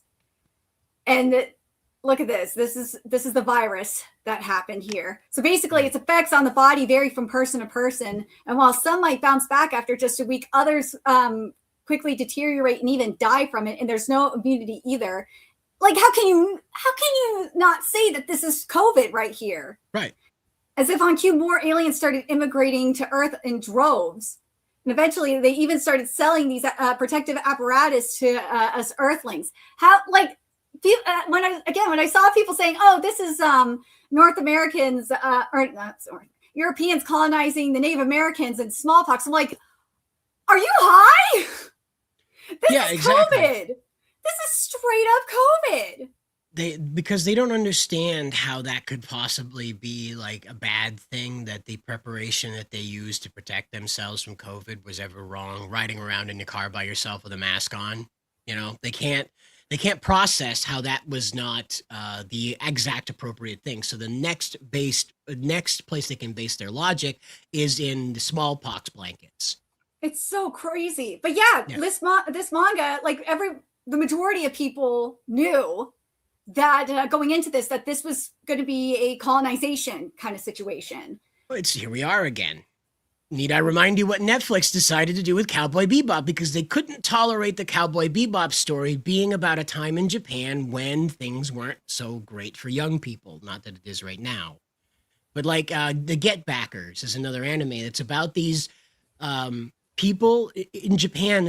I think it was based around all of this gig work and retail work that led nowhere. There was no There was no dead end jobs were the inspiration for a lot of these stories. I think, from what I read in the culture books, was a lot of what was happening in the late 80s and early 90s in Japan was the fracturing of the miracle, the idea that what was a time when you could just have an idea about like a video game system and then be a millionaire within 2 or 3, 5 years or whatever. That was gone. What had happened, what had left behind were people that had all these dreams that were shattered.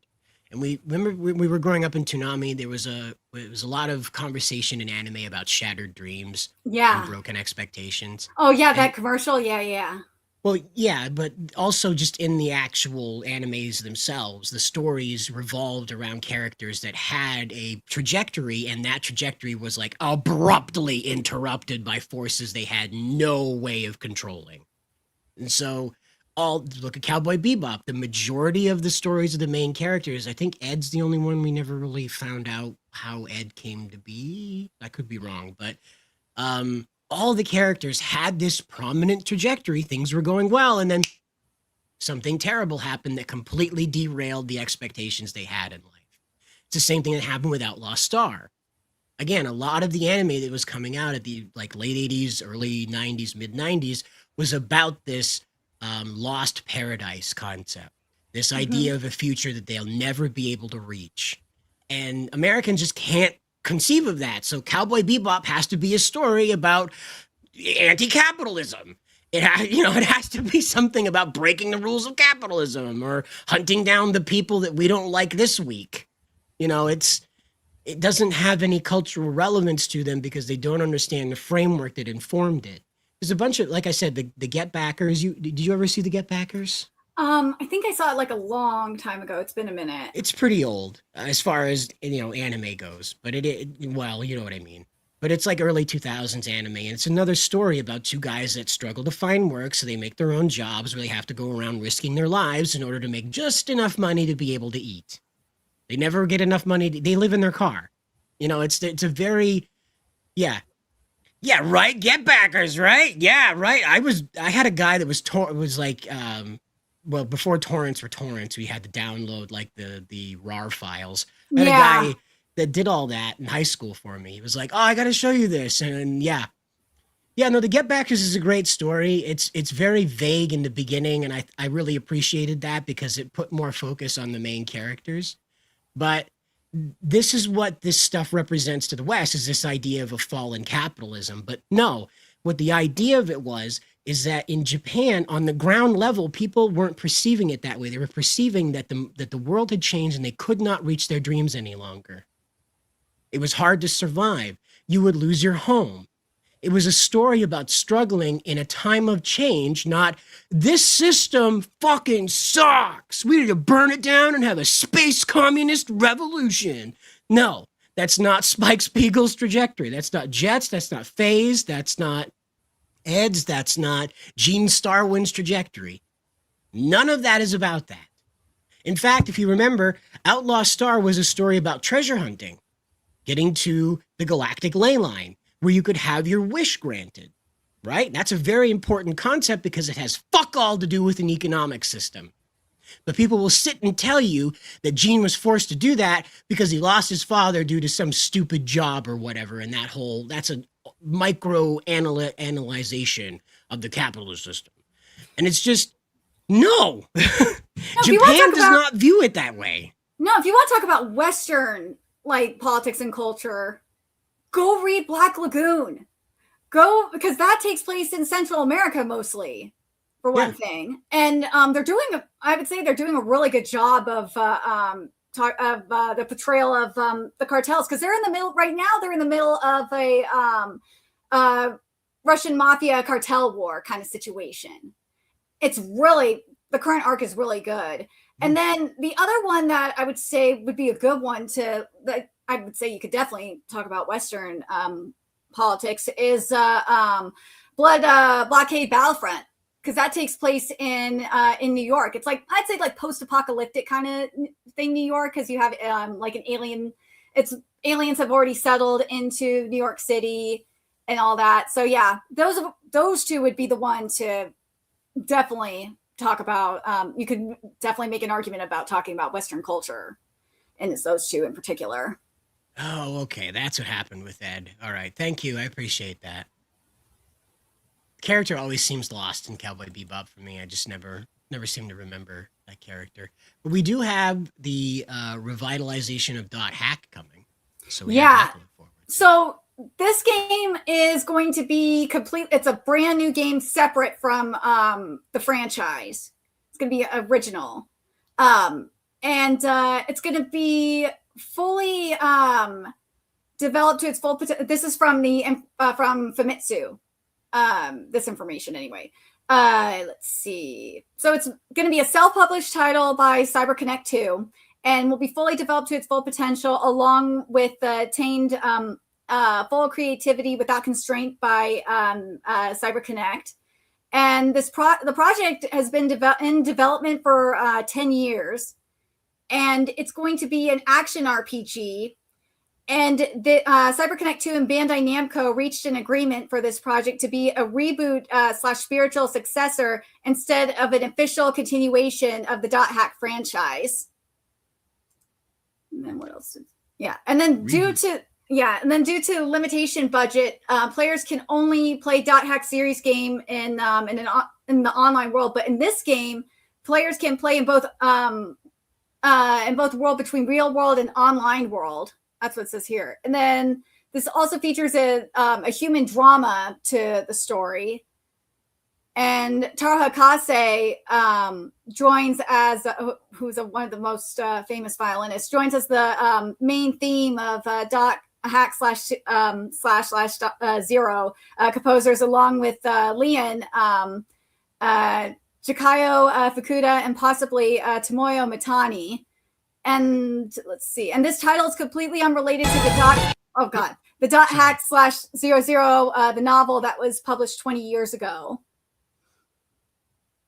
And the characters in the trailer that featuring resemblance to Orca, Ara, Balmung, and Black Rose they're completely new characters and have no direct relation to Dot Hack / IMOQ characters. Well, we'll have to wait and find out how that goes, I guess. You know, I'm not But it looks thrilled pretty about that, but yeah, absolutely. They did it. It feels a bit like that attempt at the Kingdom Hearts video game that they were working on there. The Pokemon Go style. It has a bit of that art style. Yeah. But either way, I like Dot Hack. I enjoyed the anime more than I enjoyed the game. I don't really care for Kite. I like the anime from the early 2000s. Golly, I only remember Subaru from that because it amused me as a child that someone would name their character after a car. And because, again, I had no idea. I was a kid. I didn't know that was anything other than a car make, you know? So a character named Subaru was funny to me, and then to find out she was in a wheelchair, and then I felt really bad. So that just, like, mentally scarred me for life on that. So I don't remember that. But that was the original Dot Hack anime, I think. And I just liked how esoteric it was, examining consciousness, examining purpose, examining just what the hell a man was meant to do with his life. And I appreciated that in that story. But I hope that it comes through with this. I mean, this feels a bit more like it's going to be an RPG game where you're going to meet people inside of this world as opposed to explore the condition of consciousness. So we'll have to wait and find out, though. This is an early trailer to it, so. Is my mic cutting out? I'm a little paranoid. No, your mic is fine. Okay. I don't know. Sorry. Well, the other big thing from PlayStation State of Play is the trailer for Marvel Token Fighting Souls. And we got new characters. We got, besides Wolverine, they showed Magic, and God, there was one other character, and I think it was, where are you? I thought I had it here. Meanwhile, on Earth, that's a fucked up bridge. Yeah. Oh no, it's the poo gas. It's a giant cloud of purple poo gas. Oh yeah, now I remember. Yeah, it's Danger and Magics that they have now. So yeah, Neat. so yeah. But it looks really pretty. Well, they definitely worked the better backgrounds than I've seen in a long time. So I'll appreciate that one. Magics looks great. Yep. She's got that anime girl look to her. And then There's Wolverine. Yep. Neat. He's doing his whiz bang thing that he does there. It's pretty neat. Yeah. Fuck you, Ghost Rider! There she is. And then there's Danger. Danger looks awesome. I've never seen this character before. Huh. This is completely cybernetic character, or Yeah, used to she's be anyway, yeah. some kind of android. Kitties. She's an X-Men. I think she's one of the it says here it's one of the Unbreakable X-Men. She is the Danger Room. Why not? That makes it. They've done everything else, so why not?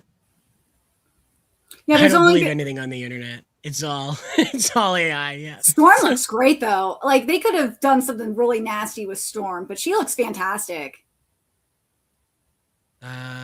She's here at the beginning. Well, hold on. I want to point out. Notice that the female characters actually look like women, and they don't look extremely masculine. Yeah. Again, it's another touchstone of not being part of the weird political. Well, look at Magix. Look at Magix. Magix looks really feminine too. Well, yeah. I mean, if you didn't know any better, that'd be like Harley Quinn or whatever from the Isekai story. You know, Yeah. again, it's how the Japanese perceive women. It's not done through an American filter. I think this company had permission to do what Marvel Rivals did and be like, design the characters however you like. Okay, we don't have to worry about the American studio getting in the way because this is, of course, a Japanese studio. So Yeah, I forgot to send you. So this is I'll send it to you here, the chat. This is the roster that's up to date now. There's only 20 characters right now. Or there's supposed to be 20 characters, and this is what we have right now. There's still a lot of slots left. yeah, Timon, I was wondering the same thing as if she's the Danger Room, like the lady herself, like the whole Danger Room. So we'll have to wait and find out, though. I'm sure there's a backstory. Somebody knows. American comics I checked out so long ago. I have no idea who these new characters are. But yep, looks like there's still a lot more to go. I had no idea Star-Lord was going to be blonde in this. That's interesting. Yep. It looks kind of like a Super Saiyan. That's fun. But of course, we have good old Spider-Man, Captain America, Miss Marvel, Iron Man, Dr. Doom, the Ghost Rider. He's the Ghost Rider, man. He rides the ghosts. That's what he does. He rides them around. And Star-Lord, of course. But the new guys up at the top, and Danger, like everybody's speculating, I think is most likely some type of Danger Room animated character, like brought to life. So it's not that they made the decision to create this character, but most likely in the Marvel setting, this character is the Danger Room brought to life. So that happens a lot, where like a cosmic cube will get dropped on a computer and then poof, it's an adversary, you know? So that's Samurai Iron Man. Iron Man. Yeah, he totally does look like that. It does look like if Iron Man was a samurai. Yep. Yeah, it does. Oh, Sakramita. Sorry about that. 4v4 is too damn low. It's too damn low. Yeah, the character counter, yeah, right now it is. Yes, yeah. For 4v4. You're basically using all the characters you have available and doubling up to fight each other on this, I guess. So but so far anyway. But Spider-Man looks like he is Ben Reilly. Probably. I mean, again, like the Japanese don't really obey our sense of aesthetics, so when they go mixing up character design styles in order to create a new one, it probably does look pretty close to Scarlet Spider or one of the various spider clones out there. give us Sentinel. Ooh, Like- Sentinel would be a good one to have in here. Is that's like the Sentinel? Like Yeah, the the ones that went Sentinel. around hunting. the Like, X-Men? wouldn't it be cool not to play a Sentinel, but like, wouldn't it be cool for one of the stages to have Sentinel in there? Well, as a built-in like environment Yeah. modifier. Yeah. I think they did that in some previous one where you had the giant. You were fighting on a Sentinel's palm, and occasionally it would try to crush. both Yeah, that would be characters. fun. That'd be really think. fun to do. I could be wrong, but yeah, it's like a PVE situation. But Yeah. then again, I mean, it's cross-platform multiplayer? Okay. Yeah, I think it is. I didn't know that. Oh, Spider-Man Noir as a skin. I wouldn't be surprised if Spider-Man Noir was available like as a skin. I wouldn't be surprised by that. I don't know. I think it has a stronger chance of being part of Marvel Rivals. This seems to be its own like separate little bubble. I it's wouldn't be existing surprised in. if Deadpool was going to be one of the characters. Oh yeah, they can't not have Deadpool in this. But what I'm getting at about the Spider Noir situation is that this doesn't appear to be something that's tied to what Marvel is up to. Yeah. Whereas we got the Fantastic Four in Marvel Rivals when the Fantastic Four movie was coming out. Yeah. So I think that might be more that Marvel Rivals is tied to how Marvel is behaving cinematic-y wise. But this is also Sony's endeavor, right? Yeah. So it's not Disney that's involved in this. So I think Disney's the one that got the contract with NetEase to produce Rivals. So I don't think that Spider Noir will be part of this because it's Sony's thing. But there might be a Spider Noir standalone game. Like, you remember LA Noir? Oh yeah. That would be That cool. would be pretty good, especially in that black and white. That would be pretty good. God, I still can't believe they did that full color. It's like, as soon as I saw that, I'm like, dude, that's like eating a steak well done and with ketchup, watching a noir in color. That's stupid. It's definitely going to push some buttons. I think the big problem though is that unless they conquer the lighting situation, where you have to have noir is known for having these incredibly hard shadows, Yeah. where you have a very very dark shadow on this side and a very well high lit face on this side, very very dynamic lighting. And so Yeah. unless they have that, it's just not gonna work. So. I wonder for Telecon if they're gonna have like Green Goblin up in here. Yeah, I don't think they can resist that, honestly, because Green Goblin is one of those characters that is a long range and melee character as well. He Yeah. has the ability to attack long range and attack close up as well. And if they do an armored version of him, then of course he's a competitor against Iron Man then. Yeah. So I don't think they can avoid that. Green Goblin is another one that's sort of they've removed him from being strictly a Spider-Man adversary, so he seems to have more mobility, I guess, in the story structure. So you'd probably see him show up. I can't imagine them doing Doctor Doom and not doing. Yeah, not doing Green Green Goblin. Goblin. It would make no sense to not have him here. Well, yeah. of Same all with the Magneto. places. Magneto would be the other one that I would think of in terms of villains that would be in here. Timon says Danger might be the love child between Omega Red Right. and the X-Men Danger Room. Sure, that makes about as much sense as anything else that's ever happened. Ooh, what about Daredevil? Yeah, again, a little bit of a little bit of armor. He'll fit in with everybody here. I mean, Star-Lord doesn't even have a helmet, so that's fine. He'll do fine. It's not impossible to try and bring these characters through. You just have to justify how they're able to compete with the guys like Hulk and stuff. That's all. Oh, speaking of, do you Hulk's got to be in here too. I don't know, because he's one of those ones that like really tilts the scale. He has to have an adversary, and the Thing isn't even an adversary for him. So Then there's also Thor that's not in here yet either. right, and there's got to be a character that balances that character. So that's Well, the Thor thing. would be Loki, obviously. Well, you'd think so, but Loki is more the thief type, the more roguelike kind of character. He's got his daggers and stuff, so he's not a physical competitor for Thor on like a numbers thing. right? Yeah. So Thor's a heavy hitter, and pairing him up against a rogue is going to give him the opportunity to hammer strike that rogue, and it's over with. So it's one of those things where it's the combat balancing in the fighting game. Loki makes perfect sense as an adversary for Spider-Man in this, That's because true. they're both light mobility type fighters in this. But against Thor, one hammer strike and it's gonna like take half your health bar off. So, yeah, Star-Lord's blonde. He's apparently a Super Saiyan in this. That's pretty neat. And then obviously Deadpool's going to be up in here. And what about Thanos? Do you think Thanos is going to be in here? Doom is, so Thanos would probably be, because Doom would be able to nerf Thanos. So, yeah, maybe. Yeah, the Abomination might come through, because again, that's more Hulk and Abomination are closer to kaiju characters. You know, not necessarily one-to-one, obviously. Hulk's not Godzilla, obviously, and Abomination's not Godzilla. But they're closer in how they operate to kaiju characters, like Rampage, like the Rampage video game. Yeah. They're closer in that than they are sort of things like Thor and Captain America and Iron Man. So it makes them difficult to integrate in here because of how tilted their combat prowess is. So it's sort of like everybody you see here can probably tank a sucker punch, you know?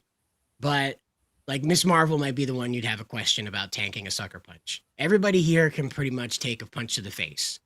And that's the thing that, like, when you start creating these characters that you need a shotgun in order to get their attention, it's hard for, like, Miss Marvel to be paired up against Abomination, for instance, and for her to find any path to victory that makes sense. So it was sort of like when Sonya was put up against,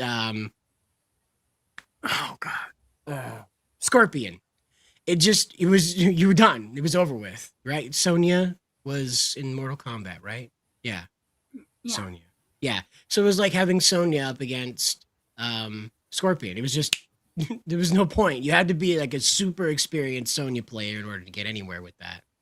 So Oh God. Do you want to see this game's interpretation of Carol Danvers? they did that already? No, Did that like already? no. Do you want to see this since Sure. I'm curious which one they would do for Carol Danvers. I would say they would do the cute one. Because they don't have a problem making Storm cute. Remember? You see her? Yeah. So they would probably do the cute one that has the ribbon around her waist, not the weird jumpsuit one. Yeah, that's true. It looks like a man. But speaking of aesthetic changes, apparently China is going to derail the effort to change Ayn Rand's face. Well, Overwatch. Blizzard already said that they're going to change Amron's face. Like they already I saw the announcement that they are going to bend the knee to the voice actor, and something that I saw like a mixed reaction to it. Like a lot of the voice actors simps were just saying, "Oh, that's what we want," and blah blah blah. But the other thing is that a lot of people were like, "Why is one voice actor out of like how many people voice this character?" Right. Are getting a say in this? Just voice the character. Oh, do you not know? They don't know what the voice actor said? Oh, let me find it because I have the tweet saved. Hold on. Oh, okay. All right. I don't, because I found her to be a bit annoying. But she did block me, by the way. What a surprise. So what happened is that Overwatch had a preview video that featured Ayn Rand in a different facial structure. Then they released Ayn Rand in a very standardized anime girl face. Oh, here it is. And fans of the previous rendition were very upset. So here's my thread that I did on this because I have some of the important comments that were made. But do I have the... Here we go. Yeah, I'm trying to see if I have her video there somewhere? Or? Oh, no, you have to go to the actual page for her video. Oh. Hold on just a second. But take a look at this, if you would, fellas. Mr. Erdogan's put this together for us. Let me see if I can find the actual thing here for the... Yeah. So we're just trying to hunt down the video of her explaining herself and what was going on with her thought process there. So a lot of people just want to take a screenshot from it, apparently, which is super helpful, guys. Super helpful. It's very annoying. Sorry about this. I don't know, again, where that video got off to. Maybe I did she delete it? Find it. I don't know. I have no clue because as I said, I took one look at this and I was like, "Oh, fuck off." So Maybe well, let's see if I can get it, even though I'm blocked. Probably can because even though I'm blocked. So we'll just put this up for a minute here. This is part of what was going around being circulated about it while we're trying to hunt down that video. We didn't have it pre-prepared because this lady is blocking people left and right. Gotta love it. Sorry about this, Hopefully fellas. she didn't delete it. I don't think she did. She's proud of herself. There's no way she deleted it. It's just buried in all the stupid fucking porn. Oh God. Oh, I think she she tweeted a I just saw the video here. She tweeted a victory. I'll send that to you in a second. She tweeted a victory video. I'm trying to find the other video. Oh, here's the video from the update as well. I have that. Let me just try to find the original video. Here it is. X may have a lot of information, but by God, it is just full of fucking shit. Here's the original video. And then I'm gonna grab the video of her victory, of the announcement from her victory. And then here's that. There we go. I'm Karina, and I voice Anran in Overwatch. 大家朋友们好，我是 Fariha， 我是安然的英语配音演员。I'm gonna be so honest. I'm nervous about this video because I didn't want to not address the elephant in the room, but I didn't want to step on the devs' toes or speak on their behalf because it's this tightrope in my mind of trying to honor the community and everyone's criticisms. How can I make this about me? Because I agree, and also give grace to the developers because they're always trying their best in the situation we're in, right? So I wanted to make sure that was there before I celebrated anything myself. So here goes. I got to. Nice of Zeno to shut the door on the way out.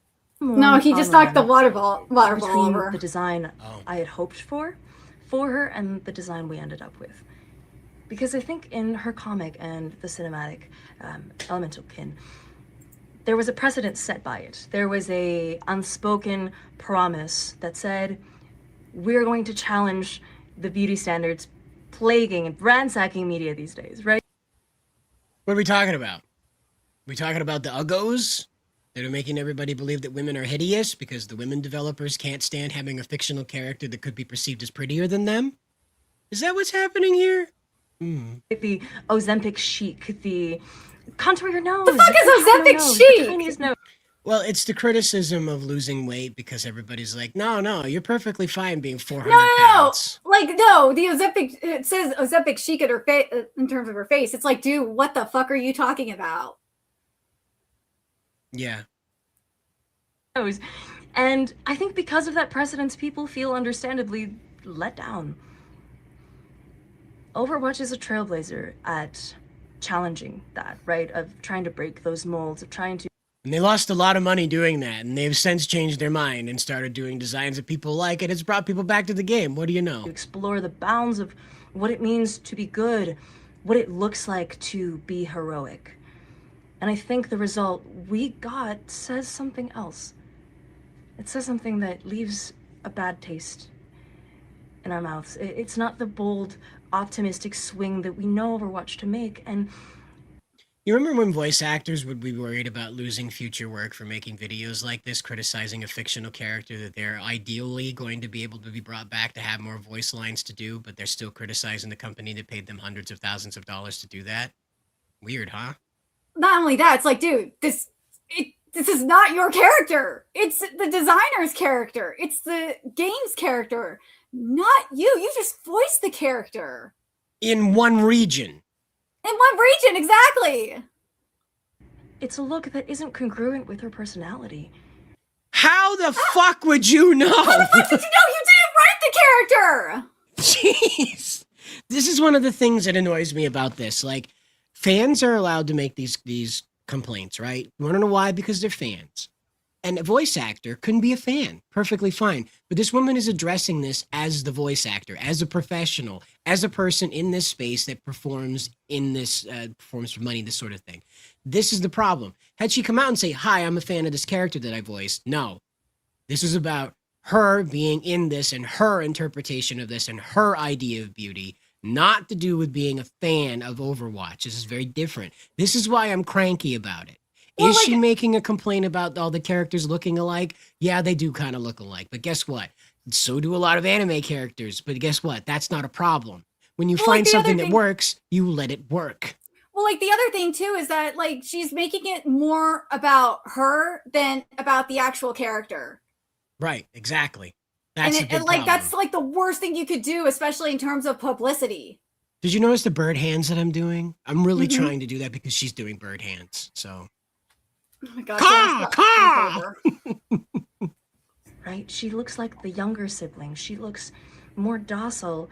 And that's a bad thing? Fire hero. Well, yeah, because all women are supposed to look pissed off all the time, wouldn't you know? No, women are supposed to look older?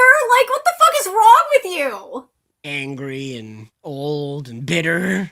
Just like her, I guess. She looks more docile than the most docile peacekeeping support in the game. And that's a bad thing?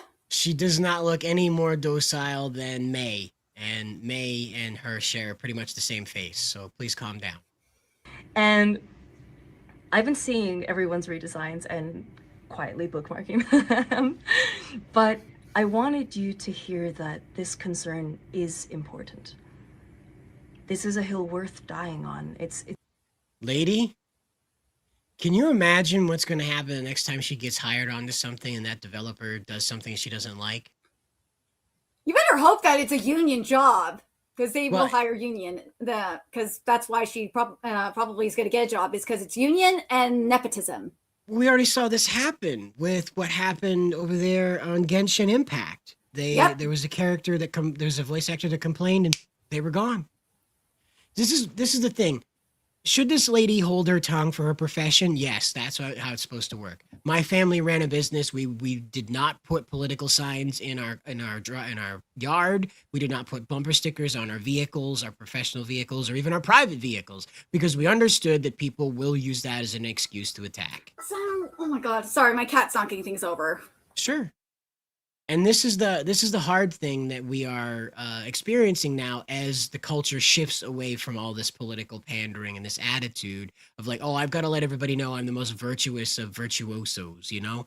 This is why you have to have this line and says, lady, you got paid to do this. If Blizzard wants to make that character look like garbage, that's their choice. They paid you money to do this. Now you go out there and you voice a Diablo character and all of a sudden you don't like how that Diablo character is showing up. Well, guess what? Blizzard sees a pattern now. This is why as a professional, you have to sit down and say, weigh it out. Is it important to go out and grandstand over a character design?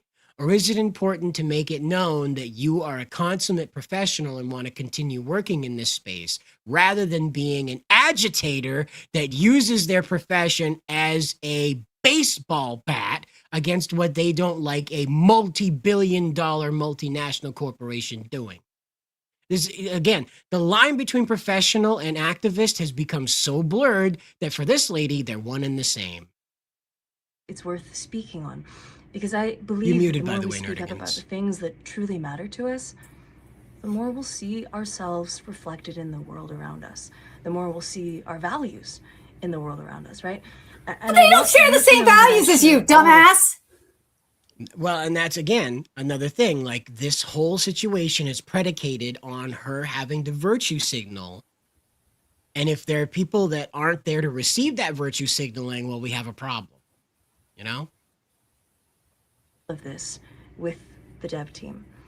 Not only that, I was encouraged to be as open and honest as possible, to not hold anything back.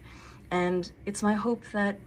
Yes, When they were talking to you in the offices, as they were showing you pictures and footage, you were meant to be as honest as possible. Not go out and get the attention of millions of people to potentially pull them away from the game in a boycott. Come on. This isn't for naught, right? It is.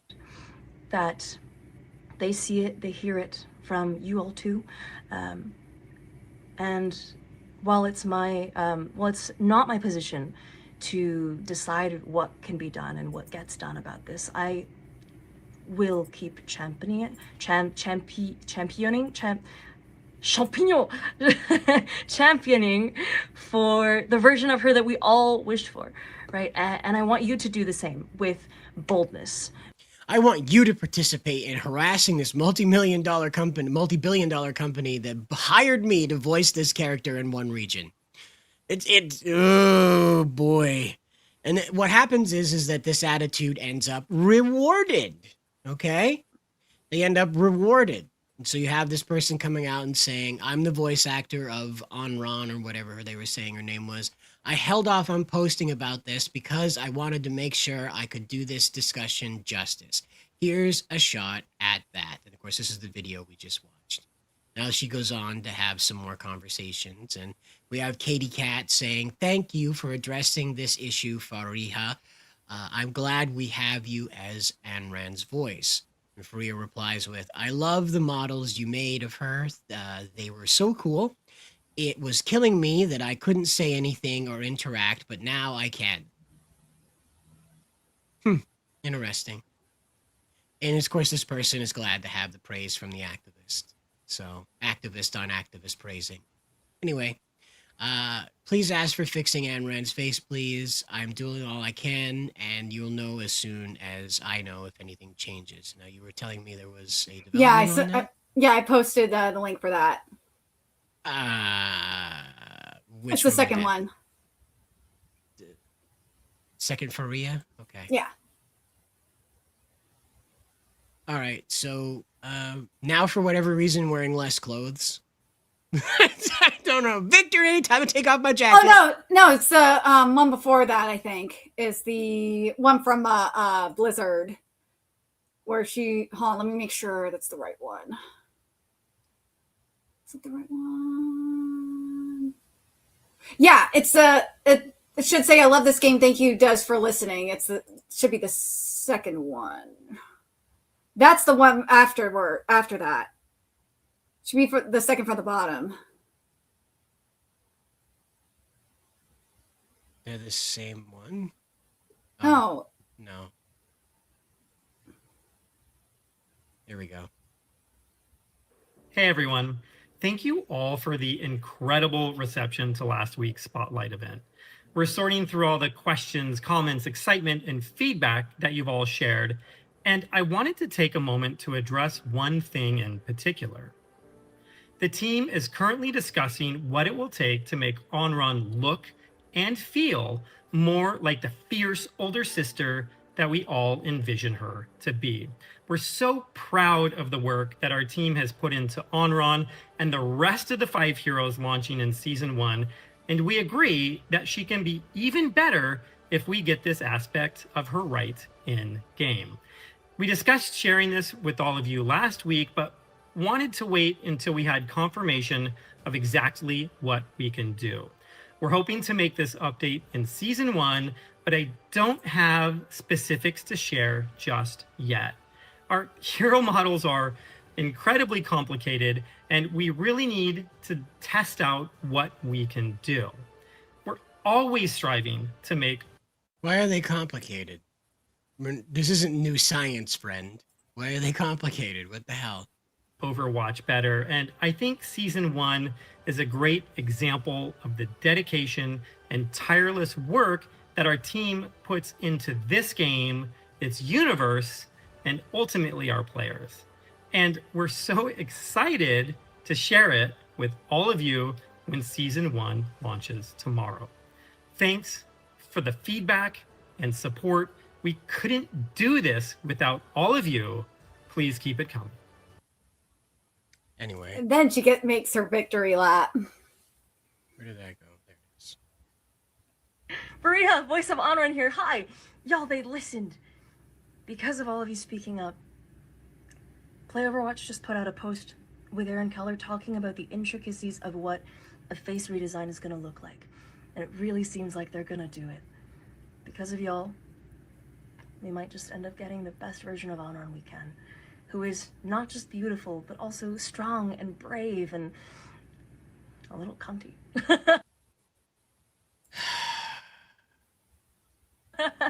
So, I hope you have so much fun. Thank you for caring. Thank you for speaking up and being so kind. I'll see you out there. So just so you know, she didn't say heroic. She said cunty. So you have to understand, this is an admirable attitude for these people now to have just an out-of-the-gate disagreeable woman. Like as though an out-of-the-gate disagreeable man would be any better. It's one of these things where we have a very mixed idea of what a heroic woman is because we can't accept that femininity would have any heroic quality to it whatsoever. It's just to be cunty. I'm probably going to be streaming all of next week. By the way, that probably got us banned on YouTube. I don't know if we can say that word, as that seems to be just as bad as the N-word these days, so we'll find out. So, link's going to be in bio, and I'll meet you out there. Have so Please, please, I never want to see you on the street. Oh, God. I hope I never run into you. Across the street. So much fun. Farida. Yeah, and this... And this the Chinese were not happy. Right, so now that makes sense. There you go. Yeah. Blizzard, don't change Anran's face. Just don't. So I heard that good news and bad news. Good news was that Blizzard actually listened. Bad news, well, to the wrong community. The voice actor of Anran was leading the protest to change Anran's face because she looked too young to be a hero, a tough hero, and had no feeling with that big sister. Well, first of all, Anran is designed as a 20-year-old college girl from China. For a 20-year-old Chinese best student to be tough and smart and sweet and innocent, young-looking, I think there should be no conflict in between these words. Secondly, she's a top student who can beat the crap out of her little brother. There's nothing to do with her, sweet and innocent look. Anran is only Wu Yang's older sister, not everyone's tough big sis. Ta-da! Dude, her strength so comes hideous. from within her abilities, not from, ferocity that must be shown on her face. Forcing to link the capability and the specific appearance is kind of like, stereotype here. And thirdly, here's a fact. We Chinese do look fucking young. Admit it. Otherwise, the fact of, yeah, this guy's 70. Selectively ID check Eastern Asians at the club and liquor store, in the Western countries should be nothing but an act of racism. You choose. So, who is demanding this change? The voice actor does not speak Mandarin. Well, she and her supporter do not understand the average appearance of a 20-year-old college girl. They are just merely trying to force-fit a Chinese character into their own imagination, like it's correct to look like this, to assert their authority within the community. I don't know, but let's check the game, okay? Tracer is like 26 or something, May is 31. I mean, why aren't there controversies about their models being too youthful? The good question! Right. They gotta look like old hags. Yet, a 20-year-old Anran is criticized for having a similar age feeling as Kiriko, or Juno, or Tracer. Because the secret is that she's prettier than the voice actor, and she can't live with that. So she's gotta ug up the character in order to make herself feel pretty. There's a pro tip for you. If being useful is like a problem, shouldn't they change the rest of the models, like older? And of course includes that one all by itself up at the top.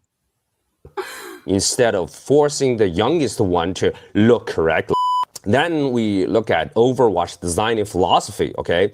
Villains or anti-heroes like Ash and Reaper Ryze, right? Often they have a sharper or more severe, just say, badass face. That is because they're in charge of more than one violent criminal organization, right? The Deadlock, the Black Watch, and the Talon of other heroes. They're designed to be more kind, determined, or let's just say just happy, not that dark. So Anran and Wu Yang are the youngest heroes with no hateful past or scars in their or spiritual scars. So what lies in front of them would be a great adventure. So why should they be forced into a tough figure? Because it makes them uglier and the voice actor feels better about herself. Why? There's no... Even within China, there's a saying about Sichuan and Chongqing women. They're famous for being spicy and sassy with a temper. So... Well, yeah, this is where a lot of the kung fu movies got the idea of having a woman character that's capable of beating up the protagonist, but she doesn't bother. You know, she doesn't join his fight, even though she's capable of, like, you know, drop kicking him into the ground. You know, that's been a popular trend throughout a lot of the martial arts movies. I think it was, wasn't Kung Pao, it was the other one there. The other comedy movie about Chinese martial arts. Had like a frog guy in it. But yeah, the old lady being more powerful than her husband and them being like super powerful martial artists and things like that, but they don't use those powers for that. They use it to harass the people that owe them rent. You know, and that's how those women are characterized. They're the angry Asian lady that, you know, lifts her slipper and everybody flinches. That's what he's talking about, you know? They got the nickname for like a T-Rex. You could just search it on TikTok, okay? But this actually proves a strong personality. You know, there's no connection. They can be both strong inside and, you know, cute outside. Tough face. Kung Fu Hustle is actually some kind of... What was that? Black Pill Timon said Kung Fu Hustle's the one you were thinking of. That's right, Kung Fu Hustle, yeah. And there was another female character in that one that was a bit of a didn't take no nonsense kind of attitude. And again, like this, you know, this is what he's trying to express, is that the character as she was presented by Overwatch insulted nobody in China. And so this effort to make her different than how Overwatch presented her does insult people in China because it takes away from them what the cultural basis of Anran actually is, or Anran, however it's said. That's the character's basis and culture is, in fact, rooted in the reality of Chinese women. And then the Westerners in the comments called him a gooner. Of course. Because they don't have any other defense. They can't call him a racist. The Chinese in the comments like agree with him, but like a good chunk of the Westerners were like saying, "Oh, you're just a Chinese gooner," blah blah blah blah blah. It's like, did you miss the point? You're just a racist, bro. Doubles the layer of the stereotypes. And let's go back into the Overwatch world. In the Overwatch world, it's not like the world of Dune. Or the world like Warhammer 40K, where Omnics were beyond history. It's not like that. Nor the desperate simulation like Matrix, where human beings' existence was at stake. But in the end of at the end of the Omnic crisis, human beings actually got along with the Omnics, with the rest of the Omnics. Anna Reinhardt should have been born by now in our world. So Anran and Wu Yang are considered as our great-grandchildren's generation. Just to put that in perspective in the timeline of things, okay? So she wasn't born into the war. She was born into a time when the war had settled. So don't we wish for our children to save the world with only skills and knowledge and technology, instead of like sacrificing their innocence or the dear ones, or at least the limb or one of their eyes to be a hero. Because in our future, we would imagine there will be no, you don't have to watch people die or get hurt. You just you just get ready. And so again, you have Kamchi here saying that Gunnar is a badge of honor now. Yeah, it's another one of those words that they're going to burn out, so it won't have any other meaning other than, oh, I probably better listen to this guy because these people are labeling him all these crazy things. And it's just, they don't know how to fight this, and they shouldn't. This is the thing, is that, what do you want? This is what I ask these people when I run into them. What do you want?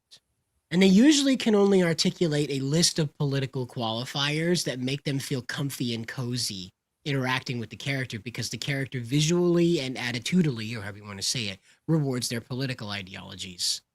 But it's interesting that about what he's talking about with Amron, and it sounds like she should be that innocent, docile character. So it's like, dude, Frida, you have no idea who this character is. Well, again, you can voice them and learn all about this stuff, but let me just give you an example. I would not ask Monica Rial for help with Japanese culture. No. Despite her many, many years of voicing Japanese characters, because her footing is not in understanding the media, but in understanding how to deliver the character for an English audience. That's where her footing is. That's where her strength is. That's why she's used. Same thing with Faria, is that she is employed because she has the ability to play a character, not because she is translating culture through that character, because there's no way to do that unless the writer has given you the instruction to do that. Otherwise, you're going to be doing the Asian accent, and that will make people very angry.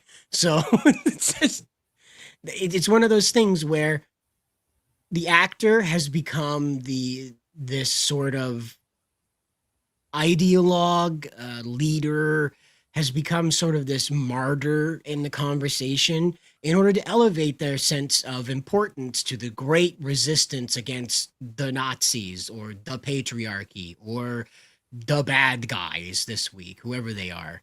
Because again, as we've seen, it doesn't matter anymore. They'll take the heads off of Israelis. They'll take the heads off of New Yorkers. They'll take the heads off of their own kind. Canada's gotten so scared, they say gun person now. They're using proper pronouns. They're using the woke proper pronouns for people who kill children. It's like, But this is what this guy is talking about, is that this attitude is not present inside of the Overwatch world. So behaving that it is, it's not going to work. This attitude, again, among the fans is not present. You have people who want to do fan art that love drawing this stuff, but rarely interact with the game doing this. And you have a very slim margin of players that care about this. The majority of them aren't even going to play on Ron. Exactly. They have their main. They're not going to switch from their main. They've been playing their main for years, and that's their main. Okay? And that's just it, is that your new players coming into this are not coming in expecting some cultural acknowledgement of ugly American voice acting women. Okay? It's not going to do it, all right? So the situation that these actors need to remind themselves that they're in is that they are employed by Blizzard at the pleasure of Blizzard. Raising hell for Blizzard is not going to be conducive to that keeping going. It would not be a surprise to me if Onron had a new voice actor in the next season, just because they didn't like having their potential boycott thrown at them as they were trying to relaunch this Overwatch 2 game as just Overwatch again. I mean, can you imagine being behind the marketing behind this? You're the department of the head, and you've got one of the voice actors coming out here trying to sweep the leg of one of your fancy new heroes? Overwatch has just been a marketing disaster, period. Yeah, really. Because of what happened with Overwatch 2. People are like, what the fuck was the point of Overwatch 2 at this point? Exactly. I mean, they were thinking that it was meant to be like PC2. It's what it felt like, you know? Like, because there was supposed to be PvP up in Overwatch 2. That's what I thought. That's what people had told me. Or PvE, thank you. That was the point of Overwatch 2, was that. And that never happened. So it's like, what was the point of Overwatch 2 then? It should have just stayed as Overwatch. Blizzard didn't know. They wanted to try and expand into different realms because the hero shooter genre is slowly starting to boil down. You know, the excitement around it is fading now that people have played them all to death. And that's where Blizzard's struggling by adding these new heroes and things like that. They're adding a cat, you know, not that Winston, the giant ape, isn't, and it just is ridiculous, but the cat thing is just another layer of them trying to like hack the players and be like, oh, well, we've got a cute cat now. Go tell your cute cat loving girlfriend to come play Overwatch because that'll be the attractive factor. It's one of those, again, like I said, imagine being the marketing team and then all of a sudden one of your voice actors is going out there trying to like accuse you of being some type of gooner or a person that disregards women's authenticity by turning them all into gooner bait. Imagine that that's what's happening to you. Imagine being the character designer, by the way, that spent hours and hours sculpting this. Yeah, I don't know what Blizzard told that guy. Well, fuck you, buddy. All those hours you put sculpting into that character, animating her, all the guys that were in charge of making sure her cutscenes didn't suck, fuck you guys. It's just amazing. Then they have to go back and tell these people, do it again, stupid, but make her look older, more miserable, and single. In the bad way. In the single at Walmart at 2 a.m. in the morning way, okay? If you could do that. Like, dude, you're listening to a vocal, and that's what I said when I tweeted about this. It's like, dude, the vocal minority is just like trying to get their last hurrah in. Well, yeah, McCree's original name, they had to change it because of his scandal, that sort of thing. That's a little different. That scandal's a little different, but it is in how the corporation should have handled Faria. They should have been like, okay, well, you're not working here again. Bye. If you don't like the character we paid you to voice, bye. Enjoy your life, madam. You can go have fun over at Funimation accusing people of sexual misconduct around jelly beans. Have fun. It's all the rage these days. Again, we're not looking at this from her perspective because her perspective is completely based around virtue signaling and making herself the center of conversation on this, okay? It has nothing to do with her. She was hired to voice a character. Again, it feels an awful lot like when an anime voice actor gets pissy that the character they're playing is not the most wokest character ever, and in fact is just a demure Asian girl. And they just absolutely hate that. So the adapters have to go through and add on all this crazy meme shit in order to make these characters look interesting. It's like, Nerdigans, you were showing me a few weeks ago, the adapters turning a couple of female characters into just absolute bitches. Mm-hmm. And they weren't. They were not. They were absolutely kind and caring women, but because the voice acting was so boring, I guess, or whatever, they decided they'd add in all these weird statements that made the girls sound like they were bullying their friend. Yep. A fictional character that has nothing to do with real life. Well, again, like we were talking about a little earlier, there seems to be this idea that fiction is real life.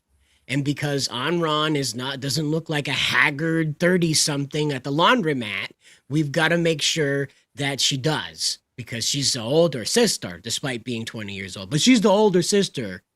It's so dumb. It's because these women are extremely insecure. Yes, that's exactly what it is. And they're neck deep in that insecurity, by the way. It's not even a polite little whiff on the wind that scared them. They're neck deep in it, which brought Faria out here to make all these stupid claims. Now, again, is she going to do this with her next voice acting gig? Probably not, because that's going to make the only reason why she's getting away with it is because it's Blizzard, and Blizzard enables it. Yeah, it really does. And guess what, Blizzard? Guess what's going to happen now? Now that people saw Faria get famous doing this, guess who's going to go through your entire character catalog and start hyper-analyzing them to get famous? Guess what? Yeah, you invited that, bud. So I hope you enjoy redesigning your entire cast of characters to look like Concord. All right? Because unless Microsoft catches on and be like, nope, that's not happening. I don't think Microsoft would disagree. We're not dealing with people that are money-oriented anymore. They have all the money in the world. They love to play these stupid little political games with the characters. I wouldn't be a bit surprised if they were like, we're going to put out a new Tracer, but she's 200 pounds now. Oh, God. You know, and that's a big old gut on the front of Tracer, you know? And, but the men will stay beautiful, by the way. The male characters will stay beautiful. We can't change them. They're fine. The women characters though need to be ugged up. That way the women players, how few they are, feel like they're not being out-prettied by fictional characters. And I'll remind you, I used to talk with a guy, I used to stream with a guy that told me all about this with one of his girlfriends. He was watching Power Rangers RPM because he caught it on television one day, and he remarked that the Yellow Ranger was attractive, and that woman tore him apart. His girlfriend tore him apart over that for years about that. And that's what you're dealing with. That's why, again, when you see Mary Jane in that Spider-Man movie game, you look at the lead, I think she was the lead director on the game. She's almost identical to that Mary Jane character.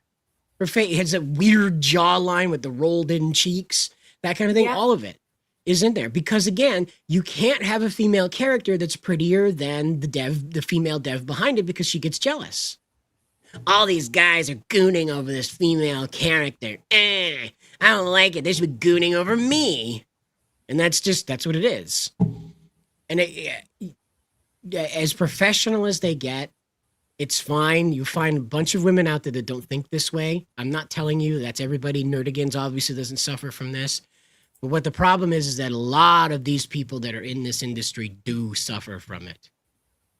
And for whatever reason, the corporations aren't ballsy enough to say, hey, Uggo, take your problem somewhere else. Go be ugly somewhere else. All right, friend? Go be ugly somewhere else. And it won't stop until they do. Yeah, Marvel Rivals is better anyway. They've got all the butts. All right? They've got all the butts. Do you like butts? They've got them. They've got all the butts. It's cheeked up for days over there, okay? And again, that's a Chinese company because guess what? They're not stuck. Right. They're not stuck in this stupid political pinwheel that we are. One day the thing's okay. The next day it's not. The thing's okay again. The next day it's not. They're not caught in that. Well, China's got their own problems, but... Sure, but their politics aren't revolving around ours. Let's put it that way. The mess that we find ourselves in with our end of this is that, like I said, you have voice actresses like Faria that want to make this all about themselves because they feel like they're being out-prettied by the video game character. In China, they don't have any room for that. If an actress feels that way, they say, okay, bye. You go be ugly over there. You don't have this with the Japanese voice actors either. No, because they understand their professional role in all of this. They understand that if they go talking like this, that's just the end of them. And the thing is that they understand this is a job. This is not going to change someone's life because a character looks a little older or younger, bigger boobs, little boobs, Ozempic face, Ozempic butt. It doesn't matter. Especially in a roster as large as Overwatch's roster. Like, how the hell does this matter? Right. If you don't like her face, guess what? There's 100 other faces to choose from, almost. It's amazing. Well, you know how they portray ugly characters. They portray them as ugly. I mean, look at Alveda from One Piece. And then she ate the fruit and got all false pretty, but she was still ugly in the eyes. You could again, it's usually in the eyes, but again, the evil characters are usually ugly. And the good characters are usually pretty. And this is the hard part that for whatever reason in the West, we're like, no. Our escapism has to be reality. The escapism has to be the same as reality. No. It's as bizarre as trying to tell people that a wheelchair in D&D makes sense. I'm like, I get that there might be a paraplegic person out there that wants to. But they would be like in a hoverboard or something. Like they could make a magic wheelchair. Nerdigans, just think about it. What the fuck are you doing playing that character? What are you doing? Storing your potions in there? Well, it's not that. It's not the action. It's the thought process behind this. You are playing a game in which you can play a fucking elf. Yeah, that's true. You can play an orc. You can play a wizard that changes people's dicks into pasta. And your brain is like, no, I don't want functioning legs. That's what I want to do. Well, you could change your non-functioning legs into like really kick-ass prosthetics. Yeah, but again, like if you've ever played D&D, there's always a time when the character ends up paralyzed or a broken leg and everybody pitches together and creates a robot body for them. Yeah. You know, creates an Iron Man armor out of like barrels and magic, and they make a rope. That's why, like you could do that, or you could be like, as I said, you could have like a really, not just a regular wheelchair. You could just have like a hoverboard wheelchair or something and put your potions in there. But like D&D, you know, they stepped out with Dirtigans and they said, no, here's a new character class for the person in the wheelchair. It's like, dude, what the fuck? That, like, way to ruin someone's imagination. You know what made tank chair interesting? Which right? I'll caught up on, by the way, and I'm going to cover it at some point. Right. Well, you know what made tank chair interesting was the absurdity of it. Yeah, exactly. Okay? That's what it was. When you go and canonize this in here as an actual playable player character type, you've now taken the absurdity out of it and you've standardized it. You've made the concept not a joke anymore, but an annoyance. And this is why you'd have people that wanted to play the wheelchair character, but that wheelchair character had missiles. Their wheelchair transformed into that Dexter's Laboratory exosuit that he had there in that one episode. You know, they were not in the wheelchair, but now D&D said, you're in the wheelchair. This is how we play it now. Yeah, the spider leg wheelchairs, but again, why are we choosing a paraplegic character as a standard in the game? As an absurdity, as an outlier, as something you play at, right, something that you play at your table? There's plenty of mechanics to justify it in there. But when we go standardizing this, we have now robbed escapism from it. It can no longer be a joke. You're making fun of a paraplegic person, a handicapped person, when you play that as an able-bodied person. It's the whole reason now that you can't play an orc unless you're black, or unless you acknowledge that there's some type of racism behind the orcs. So you can't play a hyper-violent orc because it makes that they're the real racist because you're saying, oh, orcs are black. It's like, dude, you're the one that's racist for saying that or for implying that. That's how it worked around the table when I played, Spencer. Yeah, I we had with Spencer like that. It should just be a regular character mechanic, kind of like how it used to be in games too. And then about character creation, and like people got all pissy about anti-wokies got all pissy about for character creation, putting your character in a dress, a male character in a dress. It's like, dude, it's a joke. People did that just for fun, just for the fun of it. And that's what it is that now, like, Spencer's explaining this in the table that I played at when I was a teenager. This stuff right here. You would have this mechanic in there so that someone could jokingly play a character in a wheelchair.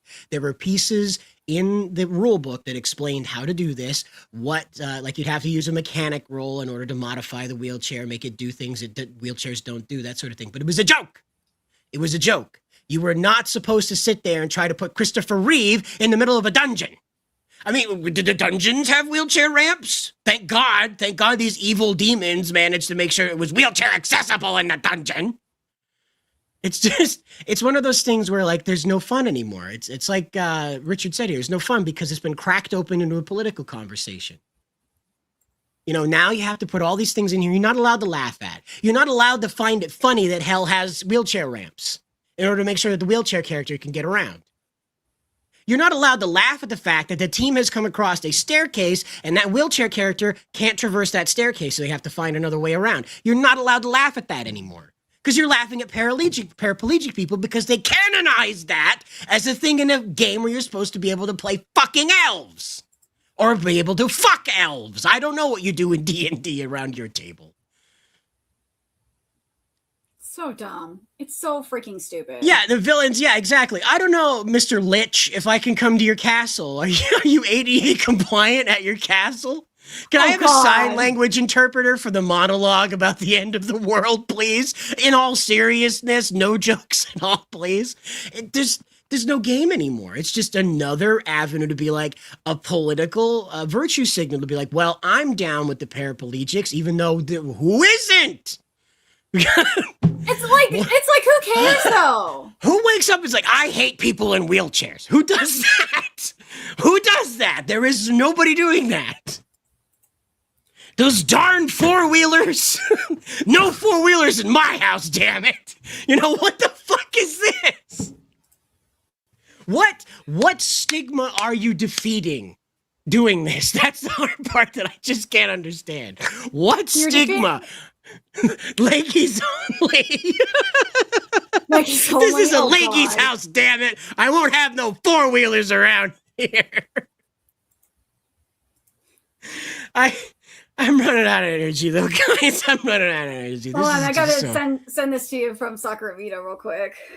Oh, okay.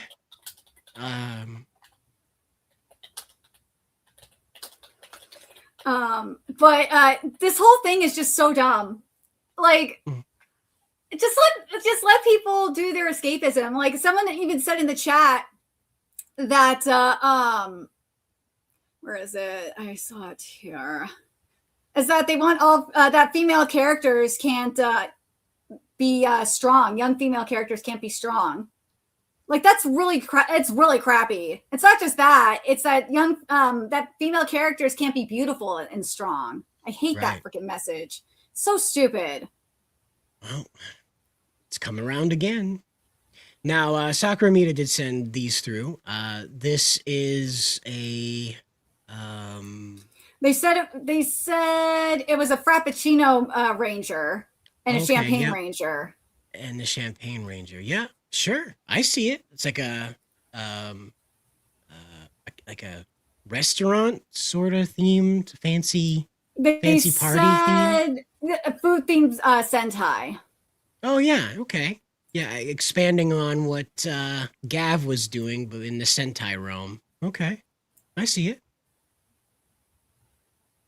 I do like the cream swirl on top of the helmet. That's pretty fun. Of course, the straw acting as an antenna. That's fun. That's good. Excuse me. That's good. I want a Frappuccino. Yeah. It's like, for me, it's like 9-10 at night, right? So you saying that, I'm like, well, geez. But for you, it's just after it's like 6 o'clock. So you're fine. Yeah, right. You're fine. But like, my brain's like, jam, you'd be up all night on that. But no. Hey, there's caffeine-free Frappuccinos. Wow. Starbucks should make that its mascot. Oh yeah, you could probably turn that green. Yeah, just put like green, like add green to the to the chest. Damn, it's hard to wheelie. Well, maybe you like the whipped cream, I guess. Maybe you like the whipped cream. I don't know. But these are fun. These are pretty fun. I think that this is clever. There was a Tiki comment. How about being, I don't know what a techie is. I'm not sure what a techie tiki. I'm not sure what that is. I'm believe it or not, I am not that much of a connoisseur of strange drinks, maybe? I'm not sure. I don't know if that's related to drinking or not. Foods, that sort of thing. Yeah. Oh, well. Yeah, what's the point of drinking it? Yeah, exactly. What's the point of drinking it if it's caffeine free? The whipped cream, the whipped cream is obviously the reason. Cider, I don't know if you saw. Did you see that Tubi is rescuing Cartoon Network? Oh, well, good. At least it'll be somewhere. And all the shows, basically all of Cartoon Network's catalog that was cut from HBO Max is going to Tubi. And you know what's great about Tubi? It's free. Yeah. Tubi is rapidly becoming like the cable television of the internet. Well, it's Tubi and Pluto TV are becoming the free cable TV. Well, Tubi I don't think has free channels, like live stream channels like Pluto TV does yet. But like Pluto TV would be like, I would say that more so the cable of the internet, whereas Tubi would be like the on-demand equivalent of it. I think that's the better way to describe it. But yeah, they got the full catalog, and then now Turner Classic Movie Channel has Looney Tunes as well. So okay. Well, there's a way to watch this stuff still, so that's good. And from what I looked up, from what I remember, Turner Classic Movies does do physical releases of all their stuff. So I know there's more Looney Tune physical releases coming out as well. So, I mean, it's good that I don't know about the rest of them though. That's the thing that I'm very curious about if what Tubi's going to do, because I know a lot of the Cartoon Network shows either don't have never gotten a physical release or haven't had a physical release in like a really long time. Well, yeah, I mean, boy, physical release. Like Cow and Chicken's a good example of that. There's Foster's Home. Foster's I think has a full physical release now. I think it does. I think Codename Kids Next Door. I don't remember if that has had a full physical release in a long time. I know Ben 10 does. The original Ben 10 has a full physical release. Yeah, well, that just keeps getting rebooted over and over. Oh my god, it's just it's very, very frustrating. But yeah, I'm just hoping that Tubi will do the right thing and do physical releases, because I know they would make a shit ton of money because people want them. Also, Paramount just extended their hostile deal for Warner Brothers from Netflix. Yeah, oh yeah. Warner Brothers turned back into Paramount and was like, well, when you put it like that, you know, because I guess they figured they could get more money out of Netflix. I don't know. But they were holding out for more money, and now Paramount's offering more money. So joy of joys. Well, maybe Paramount will put out more physical releases. You know, it's a time to do it when a lot of people are really sensitive to this. Paramount needs to shut the fuck up. Yeah, it's getting crazy. Like, I don't know where they're getting that. Well, I do know where they're getting the money from, but it's getting a little crazy, you know? But when the show's over, Miss Nerdigans, where do we find you? You can find me on Nerdigans Inc. on YouTube, where we cover anime and manga every day. On Patreon, patreon.com/Packergirl, where we're doing all our anime live reaction content. And I know I'm behind and I need to do Vigilante, Boku no Hero Academia Illegals. I should have had that done today, but I'll probably do that tomorrow. I also am covering a lot this season. I'm covering Digimon, Sosu no Freiren, Jujutsu Kaisen, which I'm so happy that the director is not going to be doing Core 2, the current director. So Jujutsu Kaisen might be entering its Chainsaw Man Rize era. God, I really hope so. I just can't. I fucking hate this live action Jujutsu Kaisen. It's driving me nuts. We're covering Banase no Slave, which is the uncensored version. We found that it is censored. Oh God, we might have to write a story on that. Hell's Paradise Shigakuraku, Oshinoko, which I gotta wait to see what's going on with this week's episode. But yeah, the localizers have inserted cancel culture twice, and I got a feeling they're going to do it this week as well, based on the content. So yeah, stay tuned for that. There's Fire Force recovering, Tune to the Midnight Heart, Dead Account, and Medalist. Oh God, the anime, minus a couple of them, the anime this season it's been really tough to get through, but I'm doing it. You can follow me on Twitter or here, where you guys can see like the stuff that I am thinking about covering.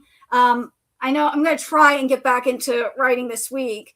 With the first one, as I was mentioning with Oshinoko, I just need to see if the localizers over at Sentai Filmworks decide to insert cancel culture again this week into the script. They've inserted it twice in the past couple of episodes, which I'm not surprised that they did. It's just very annoying. So stay tuned for that as well. And thank you guys for being so patient with the situation that I'm in. It's been extremely traumatic. 2026 has not been kind to me at all. So I'm hoping that I'll finally get back into writing this week. So stay tuned. All right. Whoops, hit the wrong button. Sorry about that.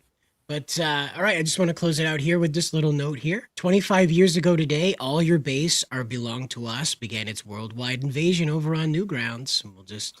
Oh my God, Newgrounds? Oh my God. Takes you back, huh? Oh God, I feel so old. 25 years ago, by the way. All your base, our belong to us.